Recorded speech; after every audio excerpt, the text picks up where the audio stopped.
Let me have a try. You're leaving Islam for emotional reasons. Well, I've done all I can do. Ex-Muslims find themselves in a unique situation even among other apostates. They do share many experiences with ex-Christians like myself, but they also face challenges unique to coming out of Islam specifically. There are certain myths and lies propagated about ex-Muslims which they face constantly, and those deserve to be refuted. Here we'll take on 4 of those lies, and with each, I'll bring in a different ex-Muslim activist to share their perspective on it. They just haven't studied X, scholar, or passage. If you're any type of apostate, you may have heard some variation of this. As an ex-Christian, I hear this all the time. However, even being an activist, I can't say that this is thrown at me as often as it's thrown at many of my ex-Muslim friends. Anyone that understands Islam fully, they will find it. Never will you leave Islam. Never. Wallahi billahi. No way. I tend to think that a reason why Muslims say this is that it allows them to maintain the belief that the more one studies Islam, the truer it appears, and no one could possibly be properly educated about Islam and then disbelieve it. After all, if one can study Islam thoroughly and then disbelieve it, well, that might mean that Islam isn't true. It comes off to me as a defensive move motivated by fear. The reality is, though, that 1, plenty of highly educated Muslims leave Islam, often motivated by what their high level of education tells them about it. And 2, there are plenty of good reasons to leave Islam that aren't complicated or difficult to understand. As an atheist myself, I don't believe in Islam simply because I don't think it satisfied the burden of proof for its claim that there is an omnipotent, omniscient, omnibenevolent God in existence. A lot of ex-Muslim atheists disbelieve for that same reason as well. Other common, simple reasons for disbelieving Islam include it conflicts with science in positing that all of humanity came from 2 people, Adam and Eve. There's no proof of its supposed miracles. Muhammad apparently split the moon in half, but there's no evidence that that ever happened. Islam claims to have a perfect system of morality under which everyone thrives, but the Quran endorses a man beating his wife for disobeying him. Muhammad was supposedly the perfect moral role model, but he consummated his marriage to a 9-year-old child. It doesn't take much to understand why all of those things are a problem for a supposedly perfect religion. Finally, I'll have Imtiaz Shams weigh in on this, but before I do, let me remind you that many Muslims demand that all ex-Muslims have an extremely high level of education before leaving Islam, but require basically no education of new converts. All they have to do is say they believe it, say the Shahada. Something that I really hate is this idea that you have to have like a PhD and a certificate from Azhar University at Egypt to be an ex-Muslim. It's so common, and it's ridiculous because often what I'll say back to them is, okay, cool, let's talk about Mormonism. What do you know about Mormonism? And mostly Muslims have no clue about Mormonism, Joseph Smith, the Book of Mormon, but yet they don't believe in Mormonism. So I always say, well, why are you not a Mormon? And if they have any arguments, I say, well, no, you don't have a PhD in Mormonism. So it's like people don't understand, and it doesn't click in their head that leaving Islam doesn't require an in-depth knowledge base of Islam. That said, a lot of ex-Muslims that leave actually do know a lot about Islam. In fact, often when you speak to them, they've done more research about it than a lot of Muslims who practice. You know, you've got Muslims who kind of like were born into it, so they kind of, you know, practice here and there, they do the rituals. They don't know much about it. They don't even speak Arabic a lot of the times. While ex-Muslims, a lot of times, because it's something that's so big that you're leaving, you end up digging in deep. So in my case, for example, I grew up in an extremely religious environment. I was, you know, going to mosque like all the time. I've been fasting since I was 7 years old. So it's like, it was a big part of my life. So I didn't leave it without lack of knowledge. But that stereotype is wrong as well. Just because someone leaves it, if they don't agree with it, doesn't mean they have to have a PhD in it, you know? So I would say, if that's the stereotype you have, I'd recommend either you understand that it's wrong, or you do a PhD in every single religion in the world so that you can actually say that you're not a Christian or a Hindu or a Buddhist. They just want attention, or they would leave quietly. Apparently, true ex-Muslims would never care about speaking against Islam. They would just leave it and never talk about it again. After all, when your entire life is forced to radically change by a shift in your worldview, you've been taught to be paralyzed by the fear of hellfire for disbelieving, and most of your friends and family see people like you as mortal enemies, your first instinct is obviously to get over it and just move on immediately. No, getting positive attention to stroke one's own ego is not the point of speaking out publicly for really any ex-Muslim. People are shunned, made homeless, imprisoned, or even killed for being apostates. There are 13 countries in the world, all Islamic, which punish apostasy by death. It's incredibly easy to see with the slightest bit of empathy that ex-Muslims might have reasons for speaking out which have nothing to do with them being praised. Many in that community want nothing but to be themselves and live. Consider that maybe ex-Muslims speak out against Islam because they feel it oppresses women. Maybe they speak out against it because it motivates their own families to disown them. Maybe it's because it prompts governments to execute those who believe differently. Maybe ex-Muslims stick together and praise each other because no one else will do that for them. Supporting Islamic doctrine and then claiming ex-Muslims just want attention is like cheering for a family to be ripped apart and then mocking the most isolated member of that family just for trying to pick themselves up again. Now, to give her perspective as an ex-Muslim who is charged with this accusation constantly, here's Zara K.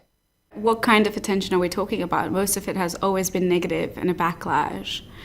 I think more often we have a lot to lose than we have gained with that attention. A lot of times our families are the ones to shun us away. Our friends don't talk to us. It's not the right kind of attention that we even get. It's mostly negative and it's toxic. Just even in the online world or even in person, people just have this vile idea of what ex-Muslims are like. Most people, when they come out, it is to find other people like them, to find a community versus actually that attention that they get. Sure, if I see another ex-Muslim tweeting that she's an ex-Muslim and she just came out, I'm going to go out there and celebrate and make sure she's okay because I know how hard it is. So I guess in that way, ex-Muslims do give other ex-Muslims that attention and comfort and be their family. For us, it's mostly about building a community and supporting each other. They left so they could get fame and money. This accusation is just slightly different from the last, but my friends and I had to include it because it's so common and so absurd. To think that there's more money involved in being an ex-Muslim than in being an evangelist for Islam ignores clear evidence to the contrary. The ludicrously popular Zakir Naik sells out arenas for his preaching. He has his own TV network called Peace TV. Even on a totally different level of exposure, the pattern is still clear. Ali Dawah and Mohammed Hijab, both apologists and YouTubers, have run several extremely successful giving campaigns in recent years. One example is that in a singular campaign in 2018, they raised over 25,000 British pounds for their own ministry. In the same year, my activist friends and I, including many ex-Muslims, raised money for ex-Muslims in North America, and we raised $5,000. Also, if I'm not mistaken, didn't both Ali Dawah and Mohammed Hijab just make multiple videos a couple months ago about a family using Islam to make money? We are absolutely sure that he apostated from the religion of Islam at least one time. At the same time, of course, he's profiting from Islam and from Muslims. Yes, he's profiting from Islam and he's profiting from Muslims doing ruqya services, £300, £400. Crook! Wallah, you're a crook. Meanwhile, the only person I can think of who probably makes a pretty significant amount of money off of speaking up as an ex-Muslim is Ayaan Hirsi Ali, but that comes at the cost of her being able to live any sort of normal life. She constantly receives death threats and can't travel anywhere without bodyguards. I highly doubt any amount of money could make that worth it for her. She probably just speaks up for other reasons. As for lesser-known activists, there's basically no money involved. I know this because my platform and income when speaking against Islam online is a good deal larger than most ex-Muslims. And guess what? It's really not that great. I make YouTube videos full-time, and if I only made videos about Islam, my channel would probably either get fully demonetized, I'd make nothing, or I wouldn't be able to make enough to even consider this a job. My point in all of this is not to accuse any of the people I've mentioned of unethically profiteering off of Islam or their ministries, or to paint ex-Muslims as morally superior. All I mean to demonstrate is that much of the time, money and recognition is not easily found in speaking against Islam, and that it might actually be more easily found in speaking for it. To give her perspective on this, here's Marwa, aka Mimsy Vids. I get told all the time that I am openly an ex-Muslim because of fame and money, and that's basically why I want to do it, but it's actually the complete opposite. Firstly, there's actually no money in this. I don't know why they have this impression that I'm like working for the Jews or the Zionists or something like that. There's absolutely no money in being an ex-Muslim. No one wants to stand by you. In fact, we are opposed by everyone because it's too controversial. And the fame, it's the complete opposite. If anyone does recognize us, it's usually for negative reasons.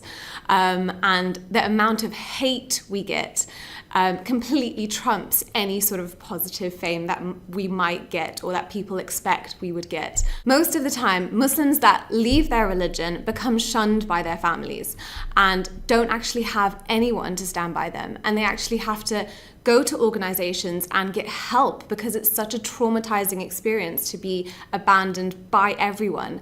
So to say that I'm doing it for fame or money or power or anything positive in that way, it's always the complete opposite of what an ex-Muslim actually experiences.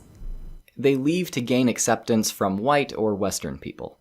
This takes a complex issue having nothing to do with race and oversimplifies it into an issue that's only about race.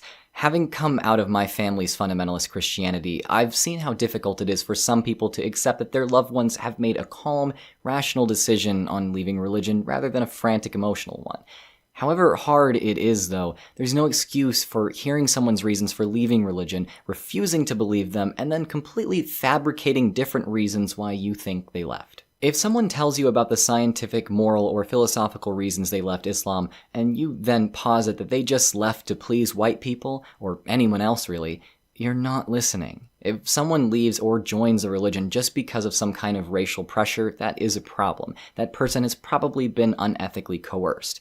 If you agree, realize that coercion can go either way. People shouldn't leave Islam to please or fit in with another race. Likewise, though, no one should ever be pressured to be Muslim to please or fit in with their own. Waleed from the channel Vidu Vids asked to speak on this subject, and I think his input is vital to this conversation. One of the main criticisms that I receive personally is that you only left Islam to please white people. Firstly, that is actually quite a racist statement to make, and it's actually completely incorrect. Thinking for yourself, studying and analyzing the data and information is something which every human being should do, not only with religion, but with any given subject. Why is it that if I come to a different conclusion to you, I am now trying to please the white man, trying to please my white masters? If anything, this is quite a colonial way of thinking. And the people that actually make these kind of statements are themselves in a colonial mindset, that they still view the white man, the white people, white countries as their masters, and they can't agree with them. Firstly, white people are Muslims, are Christians, are atheists. White people disagree on many different issues. White people don't have one way of thinking. Secondly, people from brown or black backgrounds can also disagree and come to their own conclusions. Thinking for yourself is not a white thing, it's not a European thing. Thinking for yourself is something which everyone should do and should not be seen as white or black or colonial or slave. Think for yourself, guys. Anytime I speak on misconceptions about any group, be it ex-Christians, ex-Muslims, or atheists in general, I identify the root of the problem as a lack of empathy. I think that still stands here. Whatever your motivation, whether you want to support ex-Muslims, simply understand them, or even lead them back to Islam, the only way forward for you is to hear them out. If you care about anything more than stroking your ego by mocking them or putting them down, then take this recommendation to heart. Set your preconceptions aside and just listen. Thanks for watching. I've been Drew of Genetically Modified Skeptic. A huge thank you to all my friends who joined me in this video. You can find links to all of their channels and social media in the description. I highly recommend following and supporting in whatever way you can every one of them. As always, go ahead and subscribe, check out my Patreon, follow me on Twitter and Facebook at GMSkeptic, join my Discord, and until next time, stay skeptical.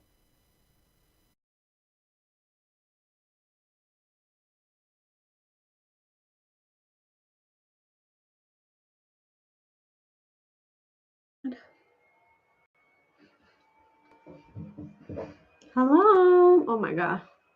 Hello. Oh my gosh, I look crazy. Hi guys. Hold on, I need to fix the camera.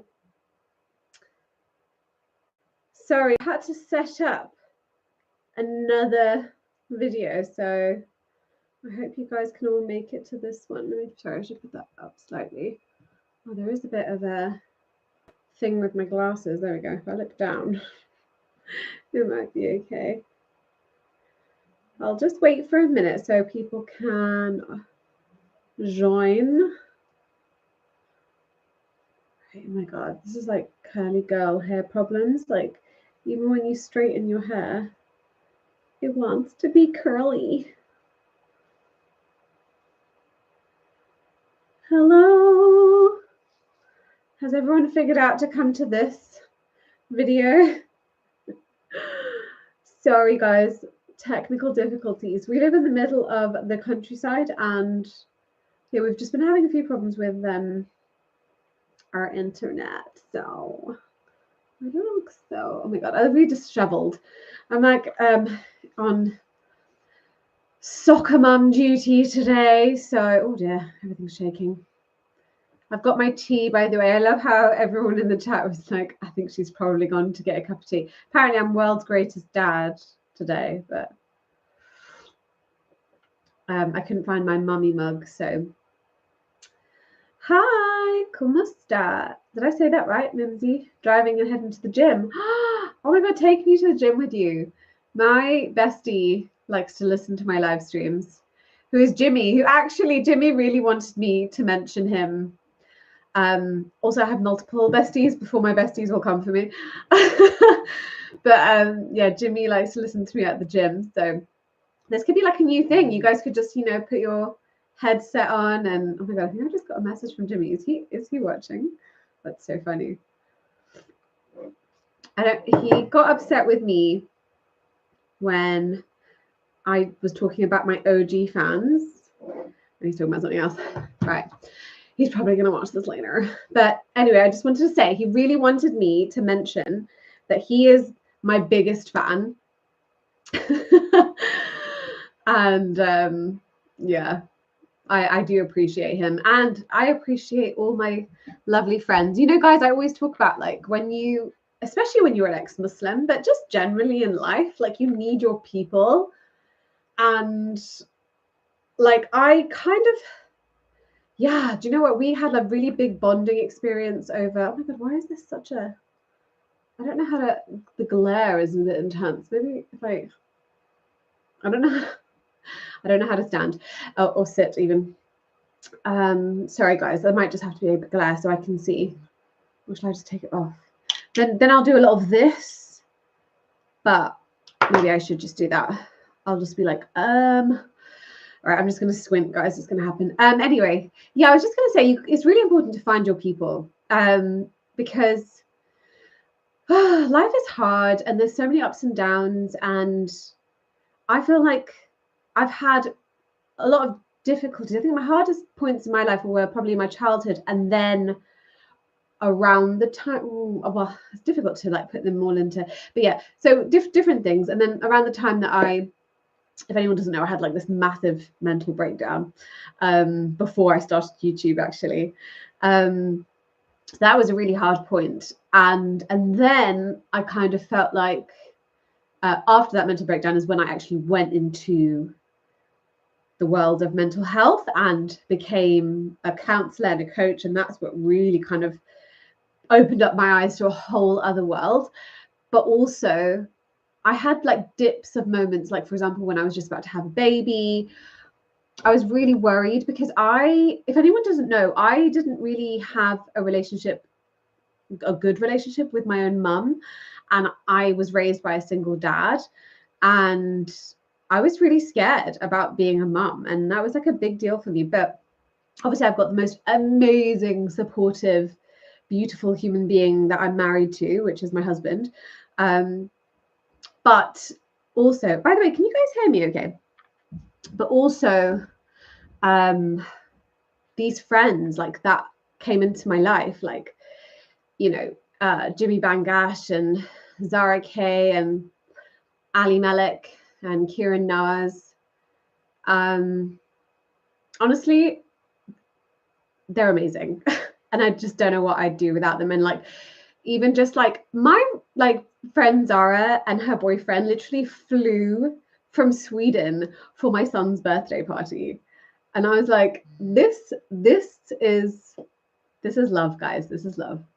But yeah, I just think anyway, I'm kind of going on a rant, which has nothing to do with this live stream, but Jimmy was just making a joke, as he does. If anyone knows Jimmy, what he's like, but he was just like, you didn't mention me in your live stream, and I'm like your biggest fan. So apparently he was a really big fan of mine before we became friends, which is really funny.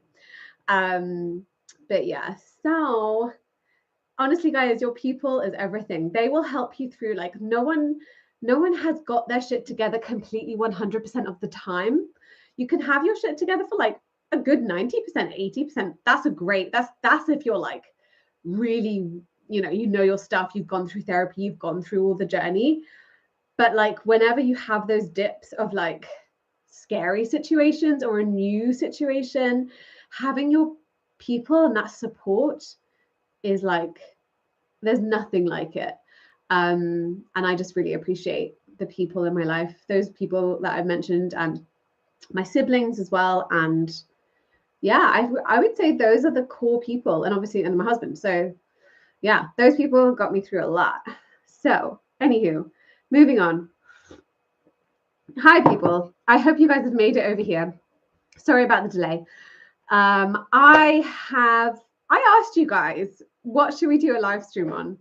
And I kind of wanted to do something like something new, something hip, and I'm joking, something different.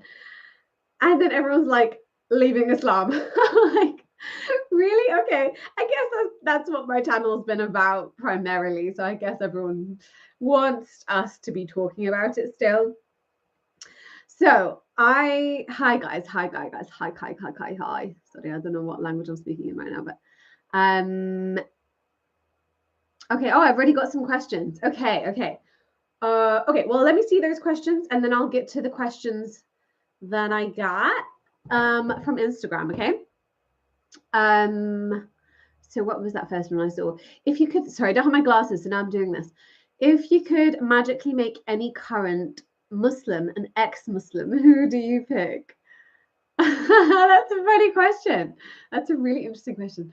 Ooh, someone like really, what would be really helpful for the ex-Muslim movement would be someone really prominent, like a big sheikh, like a Hamza Yusuf kind of guy, or like, but to be fair, I feel like a lot of Muslims already disregard him because he's Sufi. They're already like, well, he's not even a real Muslim. Yeah, but somebody, I don't know who, to be honest, there's not a great answer, but somebody, I would just say somebody really prominent in the Muslim world, even like Muhammad Hijab or like Ali Dawah. That would be insane, right? Wouldn't that be funny? So, hello. Why did you name yourself after the South Park character? I didn't, and I found out after that I'd called my channel Mimsy Vids that there was this like reference in South Park, and I was like, oh my god. No, Mimsy was like a nickname I had. Literally one person in my life. Now lots of people call me Mimsy, but one person called me Mimsy, and I was trying to think of all the nicknames I've had. What kind of maybe has a ring to it. But yeah, now everyone just kind of knows me as Mimsy, so that's quite funny. Big up Voodoo. How do I get out of this cult? Tell me, please. Well, I mean, that's a big question. So what do you mean in terms of like, what's your situation? Do you already consider yourself an ex-Muslim? And are you trying to like escape your family? Like, what's the dealio? What's the sitch? Question: where's Voodoo? Where is Voodoo? Like, where is he right now? Like, he's downstairs. I don't know what you mean. I'm joking. Do you mean on the internet? Honestly, we spend a lot of our time, like our time, I guess, either with the kids, or doing brain coaching. So if anyone doesn't know, my husband Voodoo Vids is also a life coach. He primarily worked like with companies. So he was kind of like a corporate life coach. He would come into a company and like change all the systems and everything they were doing, but also help the employees to be better at their job. And he would tailor that to whatever their needs were, basically. So he very much comes from like a life coaching world as well. And now we've kind of joined our sort of specialities, and we have Wayne Coaching, which is our organization essentially. So that keeps us really busy. So yeah, it's hard doing kind of a lot of things, you know, especially with kids. I think when the kids are a little bit older, I think we kind of juggle a bit more. But our priority will always be our kids. So that's why you don't see as much of us. Or Mo Saleh. Who's Mo Saleh again? I feel like I know who that is. Is that guy? Is he like Yemeni? The Yemeni guy? I think I know who you're talking about. Since when did you become the world's greatest dad? I know, right? I've changed my pronouns, guys. Listen, I just grabbed the first mug that I could find. Can you tell us a bit more about your new venture, life coaching? Oh, of course. Let me just take a sip of tea. Also, I love you guys. I love you guys, the ones that know me. I feel so, it's weird. Do you know, sometimes, like, I remember watching YouTube videos, and like when YouTubers would be like, I love you guys, I'd be like, yeah, right. But like now I kind of get it. Like there's this weird connection you have with people that regularly like interact with you even online. It's really strange. It's like I don't know you guys, but I kind of feel, I don't know, I feel the energy, you know? Anyways, sidetracked again. So essentially the main thing that we're doing at the moment is our big workshop. So yes, I am a counselor and a life coach. I really love the life coaching, to be honest with you. So that's kind of more of what we do. You know, counseling is very structured, and there are very sort of rigid rules on, you know, counseling and general therapy, that kind of weekly therapy that you guys might be used to. That's nice if you just kind of want to like have a vent, like a regular vent, which I do as well, with a few people still. But over the years, you know, I've been doing it for a long time now. I know I don't look that old, but I'm kidding. You know, I've been doing it for a long time, and I found that actually the structure that you can give to people as a life coach. So life coaches are a little bit more kind of like, okay, this is your trauma, this is your past, this is what's been holding you back. We break that down, we understand it, but then we create a roadmap. And that roadmap is what a life coach does, and not necessarily a counselor in the same way.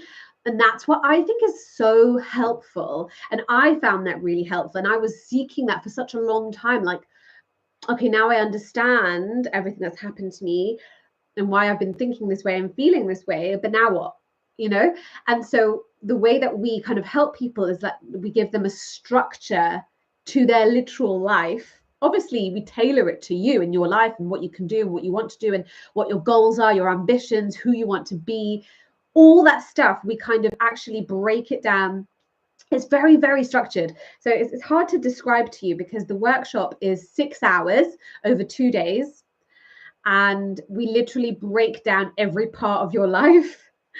It's so detailed and it's so intense. And everyone that's done it feels like it's like 20 years of therapy just in these like 6 hours. So it's very intensive, but you come out of it being like, oh, now I know which direction to go in. Now I know who I want to be. Now I know so much about myself. But the main thing is it saves you that time as well. Like the time that you would have had doing therapy, like week by week by week, over maybe the same amount of breakthroughs you could maybe have in a year, sometimes 2 years, depends on your circumstance. So we really kind of, you know, solidify those things for you in such a short amount of time, which is really helpful. So that's to answer the question about the coaching. Oh gosh, I don't know if I'm going to get through this. Shall I start on these and then okay, let me just quickly, while there's not a lot of people here, let me just quickly go on Instagram, because I've got a lot of questions from Instagram, and I did, to be fair, ask one. By the way, if you don't follow me on Instagram, please do. So actually, one of the questions I got kind of goes in line with what I just said about what we do. And I really think that this person that asked the question, you know who you are out there, I won't say your name, this would be really helpful for you. And I've seen a few of your questions before. I do remember you, and I know, hold on, I've got something come up on my screen. Why does it do that? I do remember you. Thank you for always kind of asking questions and being interactive. Again, I don't want to say your name, but I think it'd be really important. I think it'd be really good to have a chat, actually. So this was her question: how would I know what I believe and what I want? Which you have to kind of think over for a minute. So how would I know what I believe? So it's almost like this feeling like I don't know what to believe anymore. And it sounded to me, and I don't know because I haven't actually spoken to her, but it sounded to me almost like this. A lot of Muslims have this feeling when they leave Islam, is they feel like they need something else, like they have to replace whatever Islam was giving them with something else. And I think it's okay to do that in terms of like maybe like community and like friendships or whatever. But I don't know if you need to replace it in the same sort of way as like a belief system necessarily. I think that there's something beautiful in the comfort of just kind of going on your own journey and finding, you know, what kind of fits with you, rather than quickly kind of like, oh my God, so now what do I believe about death? Let me try and solve this problem, like, you know, like in this sort of panic. So I'm wondering if there's a little bit of that, but I'm very familiar, and I talk about this in my webinar, which I'll talk more about. But in my webinar, I literally give an example of different sort of toxic families, basically, and different setups of that children are brought up in that cause problems later in their lives. And one of them is when your parents are so involved and there's no boundaries, like as in like I tell my child what to wear, what she can do, if she can listen to this, if she can watch that. And I'm not talking about like a 3-year-old. I'm talking like even when they're an adult child, you're like, the parents are still so involved with what that child does, where that child goes, with everything. And I know a lot of brown families are very familiar with that, right? But what that does is it kind of leaves the people with a sense of like, well, who am I? What do I like? I don't even know anymore. Or maybe I never knew. So yeah, there is definitely a little bit of that, it sounds like, from your question. So what we do with our workshop, which I'll mention the name, I didn't even mention it before, it's called From Survive to Thrive. And essentially in that workshop, we, you know, I kind of briefly mentioned it earlier, but it's helpful for this, you know, for many things, but for this especially, because we kind of break everything down and then we create, almost like creating a new identity from it, because we understand your trauma, what's been holding you back, what you're triggered by, you know, all the things that are kind of the negative turning points in your life that have affected you. We then go on to this point, okay, but who do you want to be? And what kind of things do you aspire for your life? And what are the goals? You know, all that stuff we map out, as I said. And that is where we go in really deep to find that in you.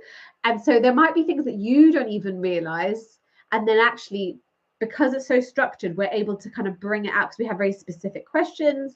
And then we look, you know, I'm not going to go through the whole way of doing it, but basically the way that we do it, we're able to actually bring it out of you, what your strengths are, you know, what the moments in your life where you were like, oh, this is my element, like this is me, you know, those moments will be able to kind of draw out of you, and that will help us to navigate who you want to be, what you want from your life, how you want your life to look. So my advice would be, let's have a conversation, because essentially that's what you need to do, is break everything down and start back up again, rebuild all that foundation. Yeah. Somebody said, how can I support somebody as a non-Muslim who is leaving Islam? That was an interesting question. So this person is a non-Muslim. They obviously have a friend who is leaving Islam. And yeah, I mean, basically it's kind of like supporting with anything, any sort of transition, any friend that is going some sort of change in their life, whether it be like a, you know, breaking up with somebody, or like, do you know what I mean? It could be kind of similar to many aspects or many other things that happen in your life. So I would just say, being that support system that they can vent to, that they can talk to, but also feeling understood.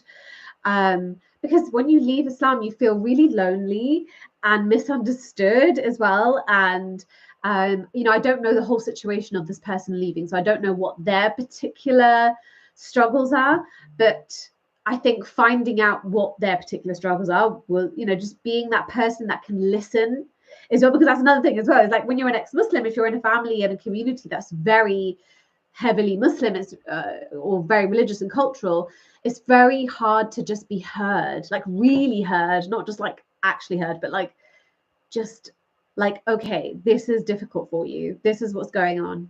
Yeah, so just being a supportive friend as you would. I don't think it's any different to anything else, but I think feeling like, you know, as I said, feeling understood is a big thing.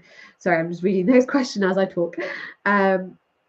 Right, so I got a message from Apostate Aladdin, which is funny because like we've spoken like, you know, on WhatsApp. Like, so I thought that was really funny that he messaged me on Instagram. So thank you, Apostate Aladdin, if you're watching. I don't know if he is, but yeah, he asked me a really good question, which was, what gives you hope for the future of ex-Muslims? Which is a really good question. So what gives me hope? Let me take a sip. Hold on. I like to drink my tea while it's hot, and it goes really cold really quickly. So what gives me hope for ex-Muslims is where we bloody are right now. I mean, 20 years ago, this wasn't a thing. Like, you know, the internet has created this space, and I think my dad was one of the very first people on YouTube actually that really was talking about this and making ex-Muslim videos. I'm pretty sure he was like the pioneer on YouTube. So I'm very proud of him for that. Although I wasn't at the time. At the time I was like, but yeah, so no, he definitely started that on YouTube. And I really think now, that was what, 10 years ago, more than 10, 15 years ago, something like that. I don't even know, 10, 15 years ago. But now look how many ex-Muslims are on the internet. All like, we're so diverse in how we do things. And but also just the term ex-Muslim is just well known. Like before, it wasn't a thing. Like nobody knew what do you mean ex-Muslim? Like, I feel like it, you know, definitely you get that still, but there is so much more people in the know, especially people that are online and kind of in the online spaces, social media, all that jazz. So I just think if you look back 20 years ago, we're in a whole different place, and I just see it getting more and more. And I'm really excited. I think that we are doing what we kind of want to do, which is normalizing the discussion around Islam, normalizing the fact that people can leave. And don't get me wrong, though, there's a lot more work to be done. Like, we're definitely not at a place where it's great. It's just an improvement, right? So we're moving in the right direction. I wish it would happen quicker, but we're definitely moving in the right direction. And I do think it will continue that, just because I think more and more people are doubting as well, because of also the internet, because I think the internet allows you access to way more information than we'd had before. You know, before it was like, oh, my sheikh told me this, so I'm just going to go with that, or like my parents told me this. Whereas now it's like, let me just read it for myself, you know. And then obviously access to all the YouTube channels. So yeah, I definitely foresee good things. I feel positive about the whole ex-Muslim movement. Okay. Someone asked me a question, which I'm so sorry, but I have no clue. Thoughts on Hindu fundamentals and Muslim fundamentals? I don't really know. I don't know anything about that. I'm so sorry. So what is your view on Palestine after leaving Islam?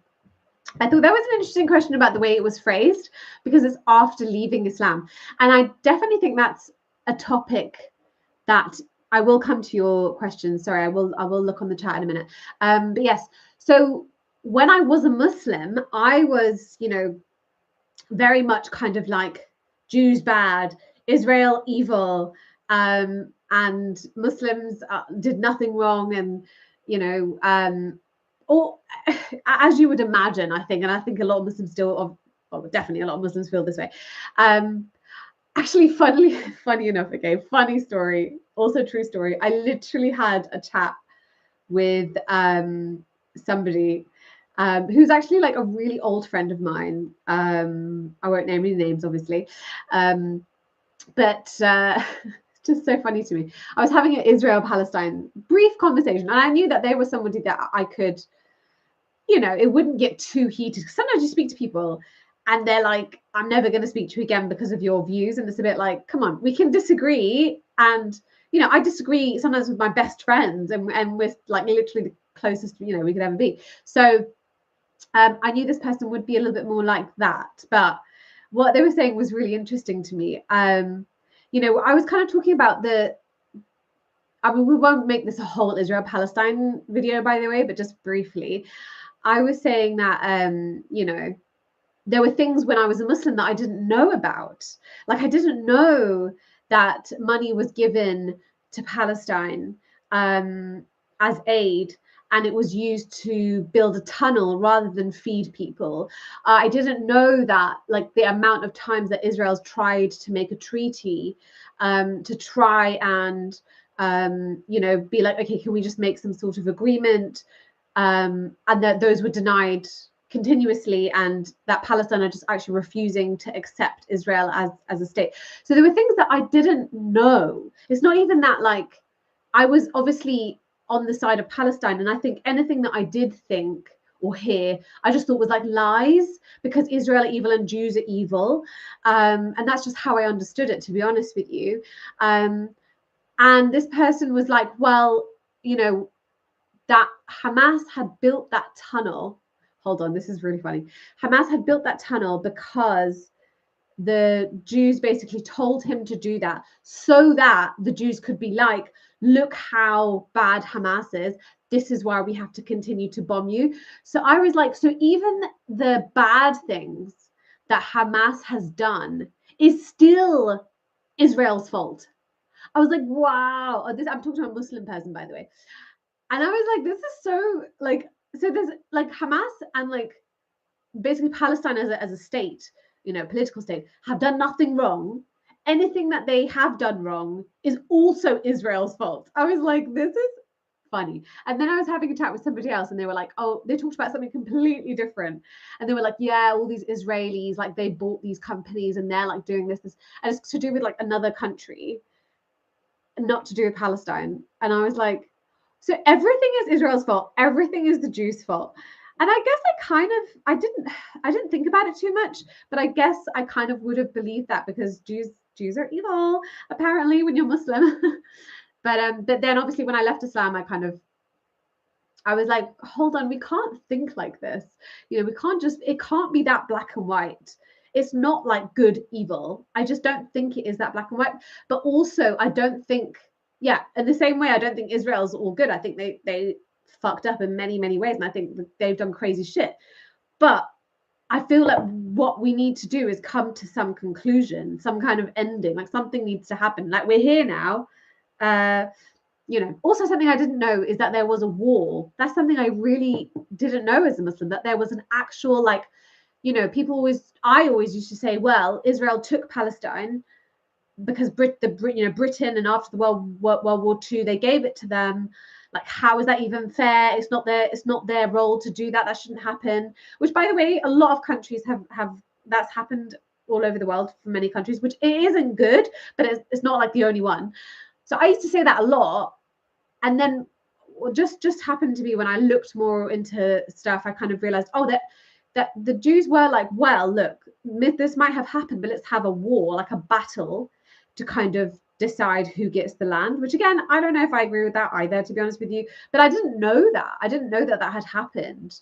Like, that wasn't something that wasn't information that I'd had as a Muslim supporting Palestine, that there was like an official war that Egypt and Jordan and like they'd actually helped and supported, and Lebanon as well. and that Israel won. And then they were like, okay, cool, we've won. And they're like, nope, you haven't. Still ours. So it's tricky because the person I was talking to, I was like, they were like, you know, they came and took the land. And I was like, oh, it's kind of like, because they're Muslim, right? So I'm like, oh, it's kind of like Pakistan, right? And they were like, well, kind of, but no. You know, had the amount of people that died in India to take that land. Anyway, I don't want this to be the Israel-Palestine conversation. But here we are. Okay, so a massive question that I got so many like comments and things of is, why did I leave Islam? And I'm like, guys, I made a video on this, but then I thought, you know what? Maybe people just don't want to go back and watch that 40-minute video. So I will summarize as well as I can, because remember that it's really hard to summarize everything. There's a lot of detail. I will try and summarize why I left Islam, essentially. But let me first just, oh, sorry, that mouse isn't working. Let's use it. Let me try and have a look at what you guys are saying in the chat. Hi. Ba-da, ba-da, ba-da. Okay, let's have a look. Where are you? Here we go. I think this is where I left off. I think so. What? Okay. Okay, since you left Islam, would you consider Messianic Judaism? No. Why don't you put your glasses on? They look great on you. Oh, thank you. I want to wear my glasses. The only thing is there's a bit of a reflection, but actually, do you know what? While I'm reading the comments, it might actually just help me out a bit. Sorry, guys. Yeah, I haven't got great eyesight right now. Mimsy, so will you coach an ex-Muslim who needs a job but can't apply because of death threats? Oh gosh, where are you that you can't apply because of death threats? And absolutely, I mean, that's part of what we do. We coach people to start their own business, to get their own jobs that they want. But even like, sorry, I'll take this off for a minute. Even like finding the job that you want. Sometimes people are like, I don't know what kind of job I want. So what we do is find out what you would really, and that's like a deep dive into like, you know, what it is you really actually want to do, essentially. Because sometimes, yeah, like I said, you don't know what your passion is. So it's just kind of finding that, because it's there inside of you. We just have to bring it out.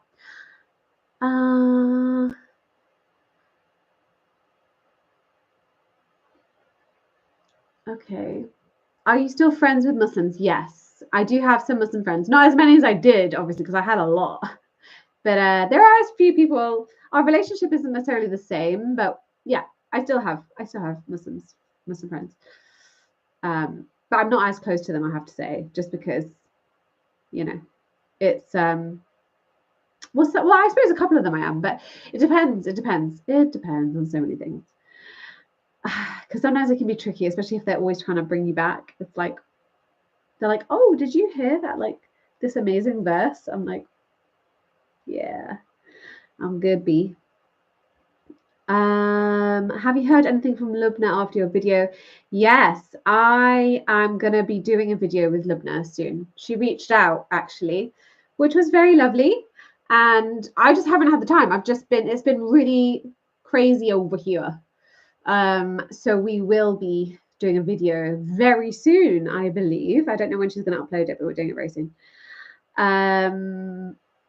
Which will be fun. So I hope you guys tune in for that.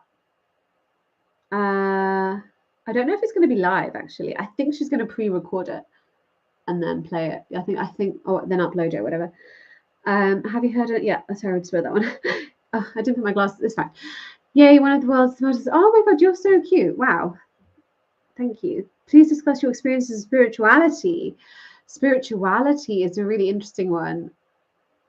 I don't know if I can. Oh, do you mean your experience? Oh, okay. What do you mean? I don't know what you mean. So just clarify before I go on a tangent and it's not what you're talking about. Oops, daisies. I'm just going to pin a message that I didn't mean to. Oh, you thought I was going to go on a live stream with Lubna tonight? No, but I know I didn't mean to book at the same time as her, and then I was like, oh no, I want to watch her live stream. But I did see bits of it in the end, actually. But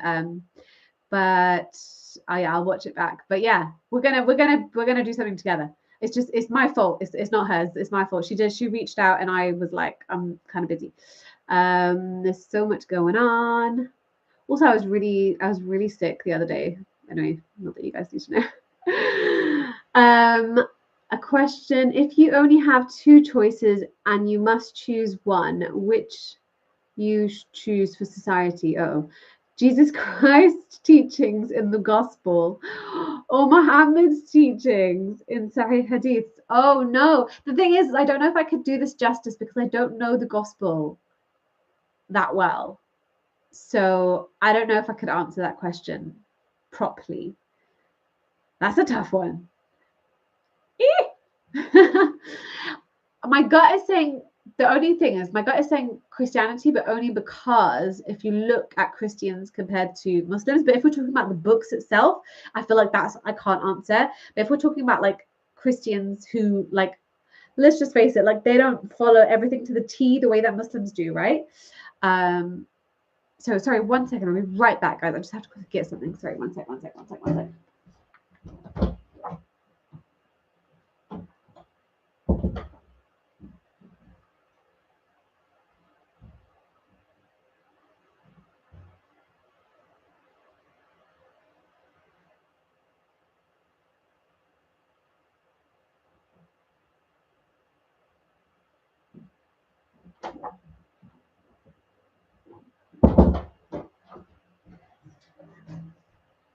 Hi.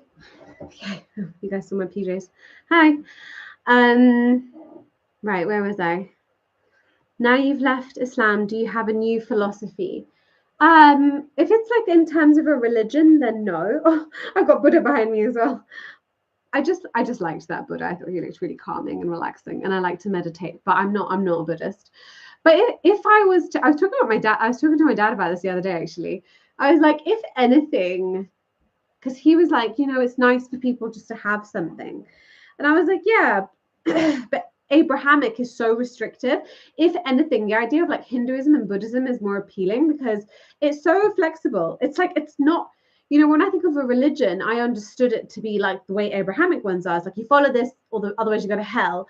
Whereas Hinduism and Buddhism are not really like that. They're a lot more like fluid, and they're kind of like, our friend is an atheist and a Hindu, and that's not conflicting for him. You can be an atheist and a Hindu at the same time. So that kind of stuff is really appealing, but at the same time, I'm not like rushing to label myself as anything. I really am open to like, I do a lot of meditation, and I'm really into the whole like chakras thing and, that kind of vibe. I'm a little bit of a hippie in that sense. I do really enjoy it, but I don't feel like I need to be like, this is my new ideology, if that makes sense.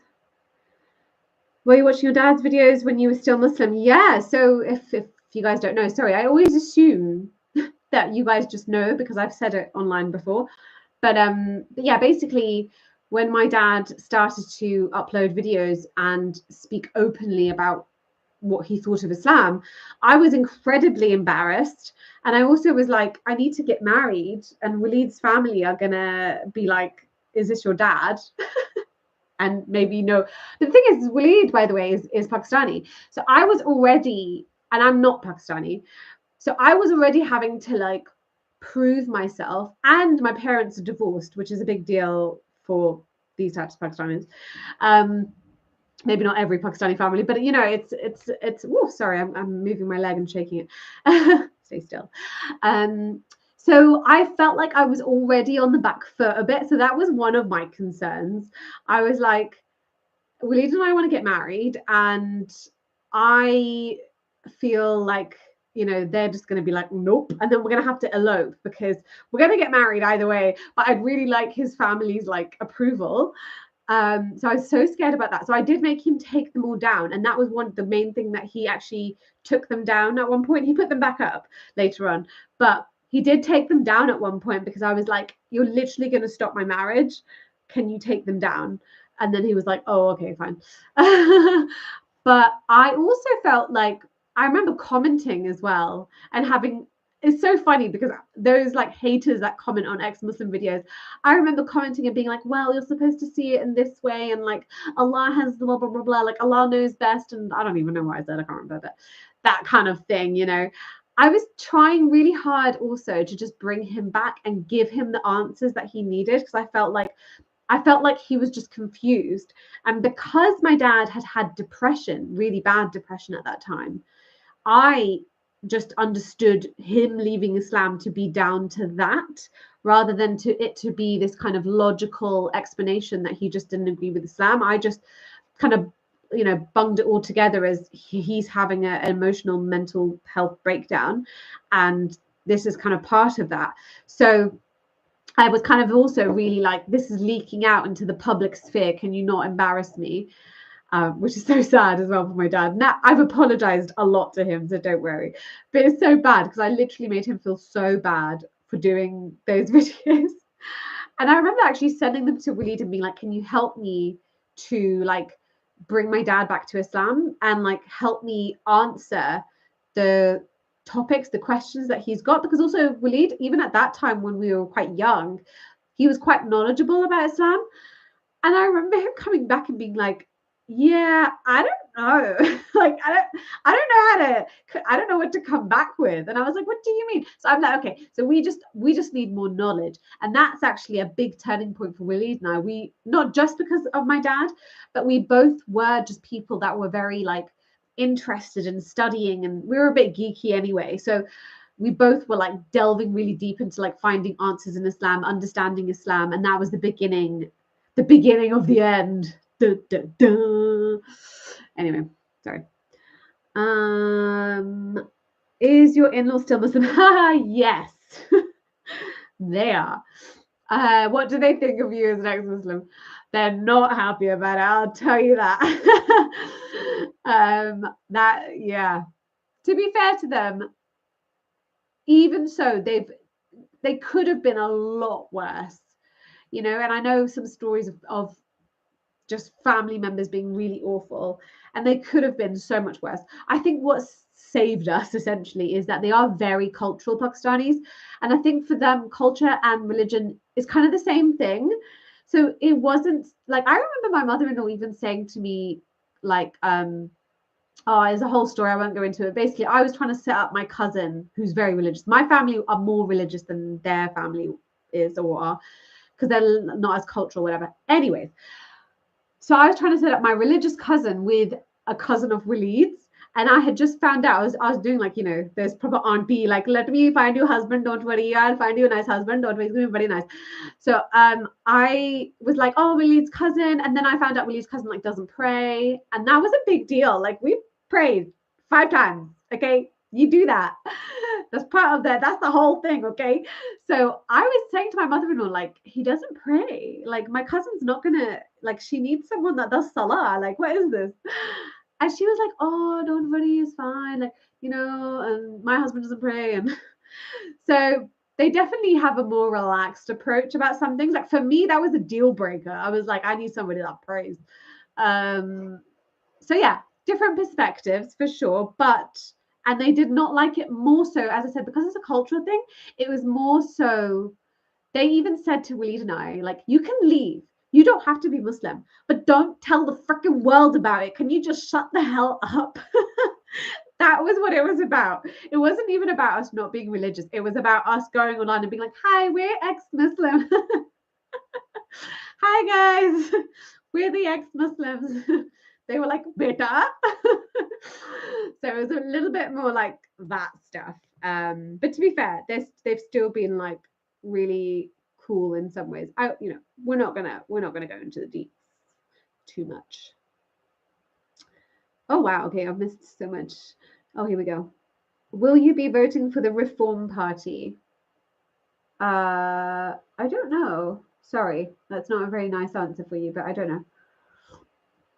I need to look more into stuff. Look up Pallywood. What's Pallywood? No idea. I feel like I've been really out of the loop. Do you prefer Feiruz or Kulthum? Oh, Kulthum, definitely. Yeah.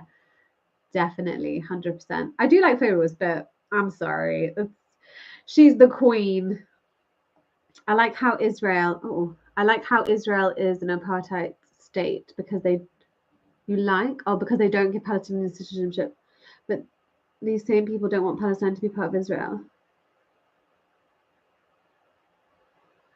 Okay, I don't know if I'm tired or my brain's not comprehending what that said.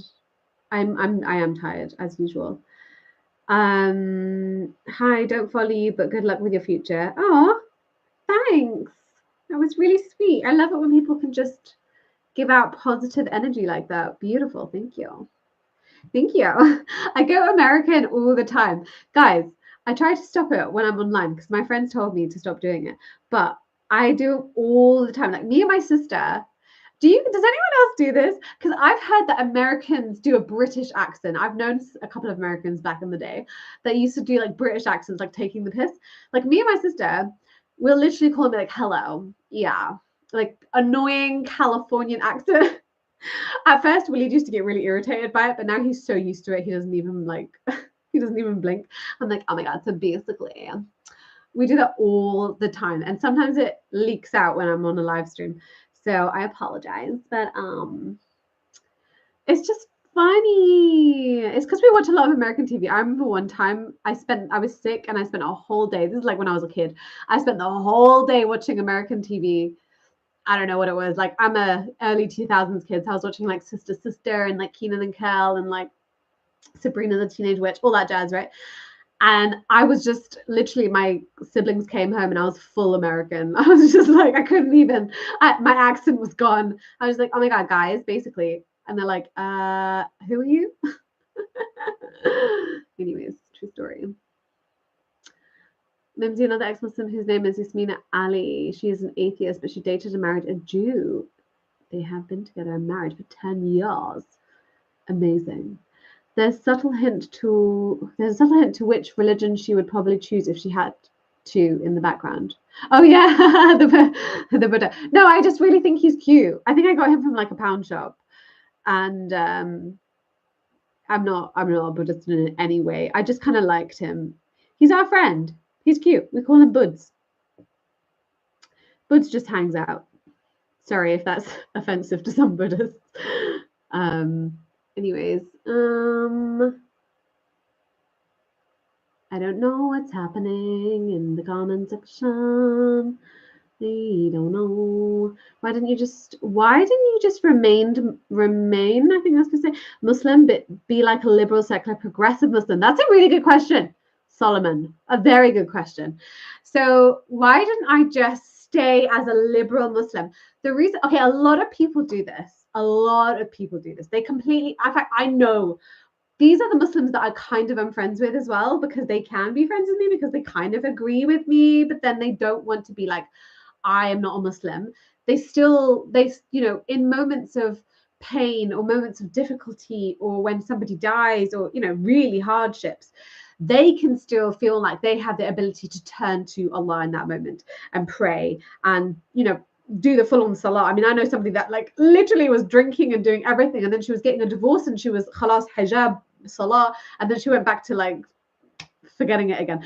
So so I know that people need that for many different reasons, whether it be the cultural community, whether it be the emotional reliance and the supportive aspect of religion.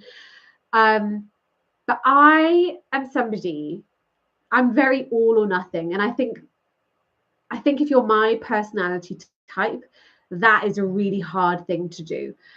I feel like when I was religious, it was my number one priority. If anyone doesn't know, I actually really wanted to be an actress. And that was my pathway. And while I was young, I almost went into Harry Potter. I don't know if anybody knows that story. I think I told it on here before, lol. But I also kind of breaking the rules. I cheekily, as a teenager, joined this like Shakespeare play company thing, and my dad was really easygoing, so he didn't really care. I don't think he thought anything of it, and but I was kind of not telling everyone in my family about it, and I was really, really into acting, and I ended up doing acting GCSE and then acting A level. And when I did acting A level, I put on my hijab again because I was kind of going back and forth with the hijab for a little bit. And when I was doing the acting A level, I tried to be like, well, I could be Muslim in hijab and still act, right? So, but I had to then accommodate my plays because I don't know if anyone's done theatre as an A level, but you do have kind of the creative space to choose your character a little bit more, unless you're doing a fixed play, but we didn't. We kind of we wrote the scripts and everything. So when I was doing that, I became an Arab man that had a turban, or I became I had to accommodate my hijab into the role that I was playing, which didn't give me a lot of flexibility. And I very quickly realized as well that I still probably was breaking rules. And I was so sad because actually I, got invited to be a part of, I basically could have gone down I could have been in Hollywood, guys. No, I'm just kidding. I don't know. I think I was going down more the theatre route anyway. But yeah, I mean, I could have been on a whole different path, but I chose to not go down that path because I felt like I'm doing a disservice to my religion. And the truth is, I don't think Islam has a space for women to be actresses. So I chose not to go down that path. And that was a really painful thing for me to let go of, because I was like, this is such a big passion of mine.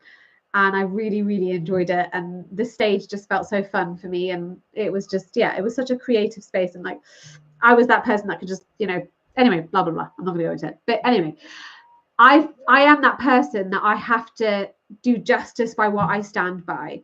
And I can't hide. I feel like I'm someone that just can't lie. If also my friends laugh about this as well, and my siblings so much, because it's so true. I can't fake a reaction. I'm just so even though I'm an actress, but if I'm a different character, it's different. But if I'm me and I'm not playing a character, I can't lie. I can't just be you know what I mean? I can't just be oh, anyway, I'm going off the point, but you get it. I can't just be I'm going to do this religion and follow this religion and be a Muslim and then do haram. I just can't do that. And I think a liberal Muslim is just lying to yourself. Honestly, that's my perspective on it. You can do it if it makes you feel better, but I wouldn't be able to sleep at night because I'm not doing what I'm supposed to be doing. Sorry, that was a really long-winded answer to that, but basically I can't do it. Having a separate discussion. What is this noise? What is happening here? Sorry. I don't know. I don't even know what that noise is, but sorry about it. Anywho, where was I? Oh, okay. Right. How did you feel brave? Oh, sorry. Did I miss a question? Oh, sorry. I have missed a question. Hey there, Mimsy. How are you? I'm really good, thank you. How are you? Did you ever use the killing one person is the killing all of humanity? Yeah. Of course. Yeah, all the good lines. Also the line, oh shoot, what's the amazing epic line? What the hell is that noise?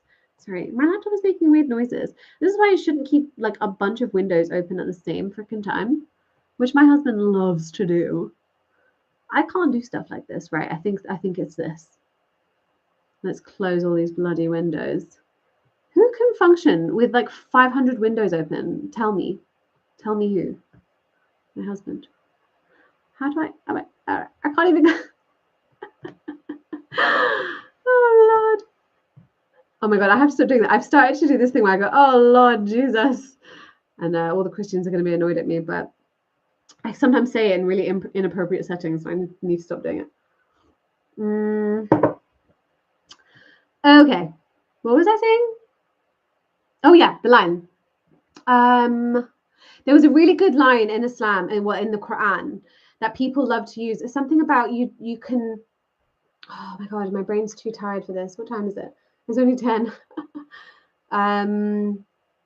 I've forgotten it. It's something about you can basically do what you want. There's no, oh, I'm close to it. There's not obligation in Islam, but there's there's no something, you know, somebody out there knows, somebody, I can't remember the word. Anyway, but yes, I did used to use that. Did you get a chance to see the Richard Dawkins? Yes. Oh, I thought you were asking me, have I ever met Richard Dawkins? I have met Richard Dawkins, and he's so cute. I love him.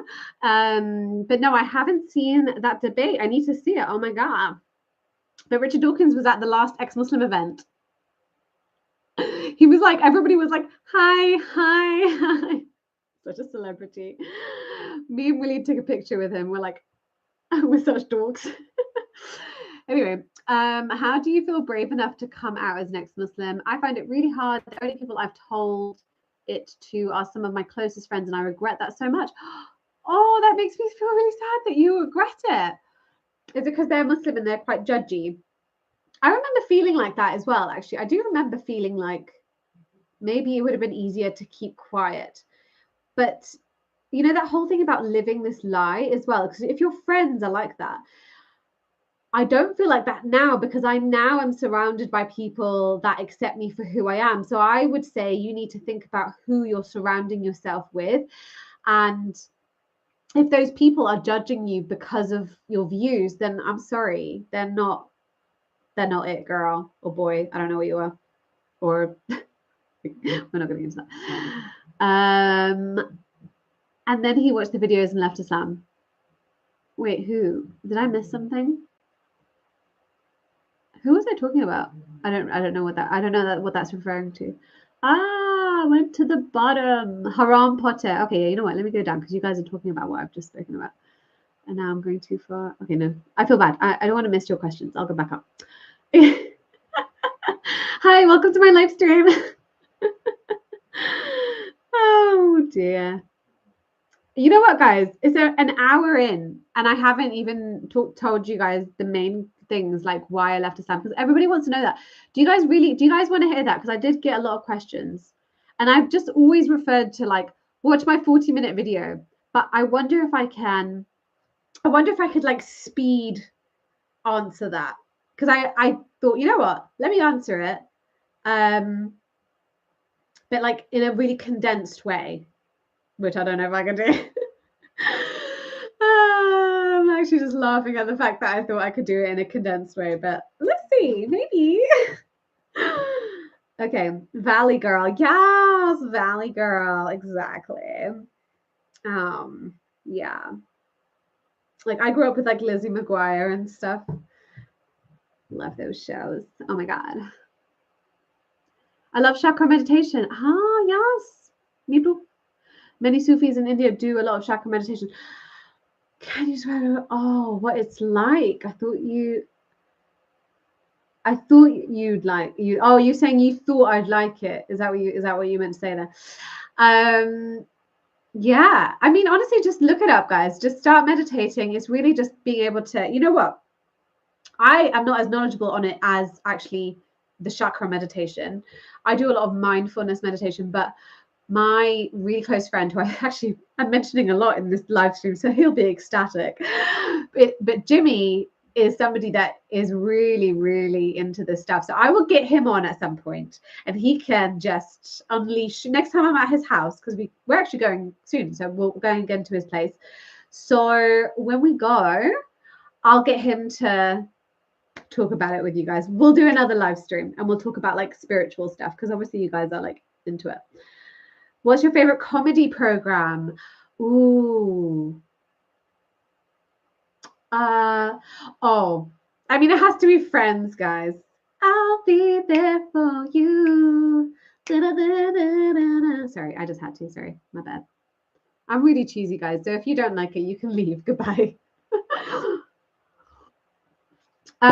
Friends, come on. I actually haven't seen Friends since Matthew Perry, which I'm really sad about. I know too much information about the actors as well in Friends. I know too much. Also, I could literally, the things that I love, this is why I'm an all or nothing person, okay? Because the things that I love, I like love. Like, I love Friends so much. I could probably like quote some scenes from like my favorite episodes. And I'm the same with like my favorite movies. Like one of my favorite movies, I'm like outing myself so much here, but my favorite movies are proper, like, don't judge me, guys. They're like proper cheesy girly films, okay? But that's like how I am.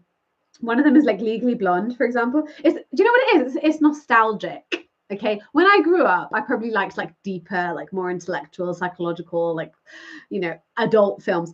But those films from my childhood are so much like, they're so much cuter for me because it's like when I was a kid, I loved it so much. So, but yeah, my sister literally couldn't even watch the movie with me because she was like, stop saying every word. I like say the line as they're saying it. She was like, I'm not watching this with you. You're so annoying. I was like, what? I love that movie. Anyways, everyone leave Islam. It's just very common sense. What's interesting is people leave for emotional reasons, but they really stay for emotional reasons. And there's so much more to back that up. So yeah, now. No such thing as a liberal Muslim. Exactly. Don't you watch Candace with Lubna? Yes. Oh, you're talking to someone else. Oh, sorry, my bad. Okay. Haram Potter. Yeah, I already read that one. Okay, cool. Okay, let me just scroll down a bit more. Sorry if I've missed you guys. If I've missed something, just excuse me. Just write it again. Where are we? How did you get out of the emotions of fear that the religion imposed on you and think critically for yourself? Another really good question. It was a process. It's not something that happens overnight, for sure. It's a process. And I think the biggest thing for me was, and again, it's kind of, you know, every character is different. And because I'm someone that's all or nothing, it definitely took me, and I think a lot of people would resonate with this anyway. It took me to like scour through everything. I didn't just leave Islam just because I was like, oh, you know, it wasn't something that was like a very quick decision.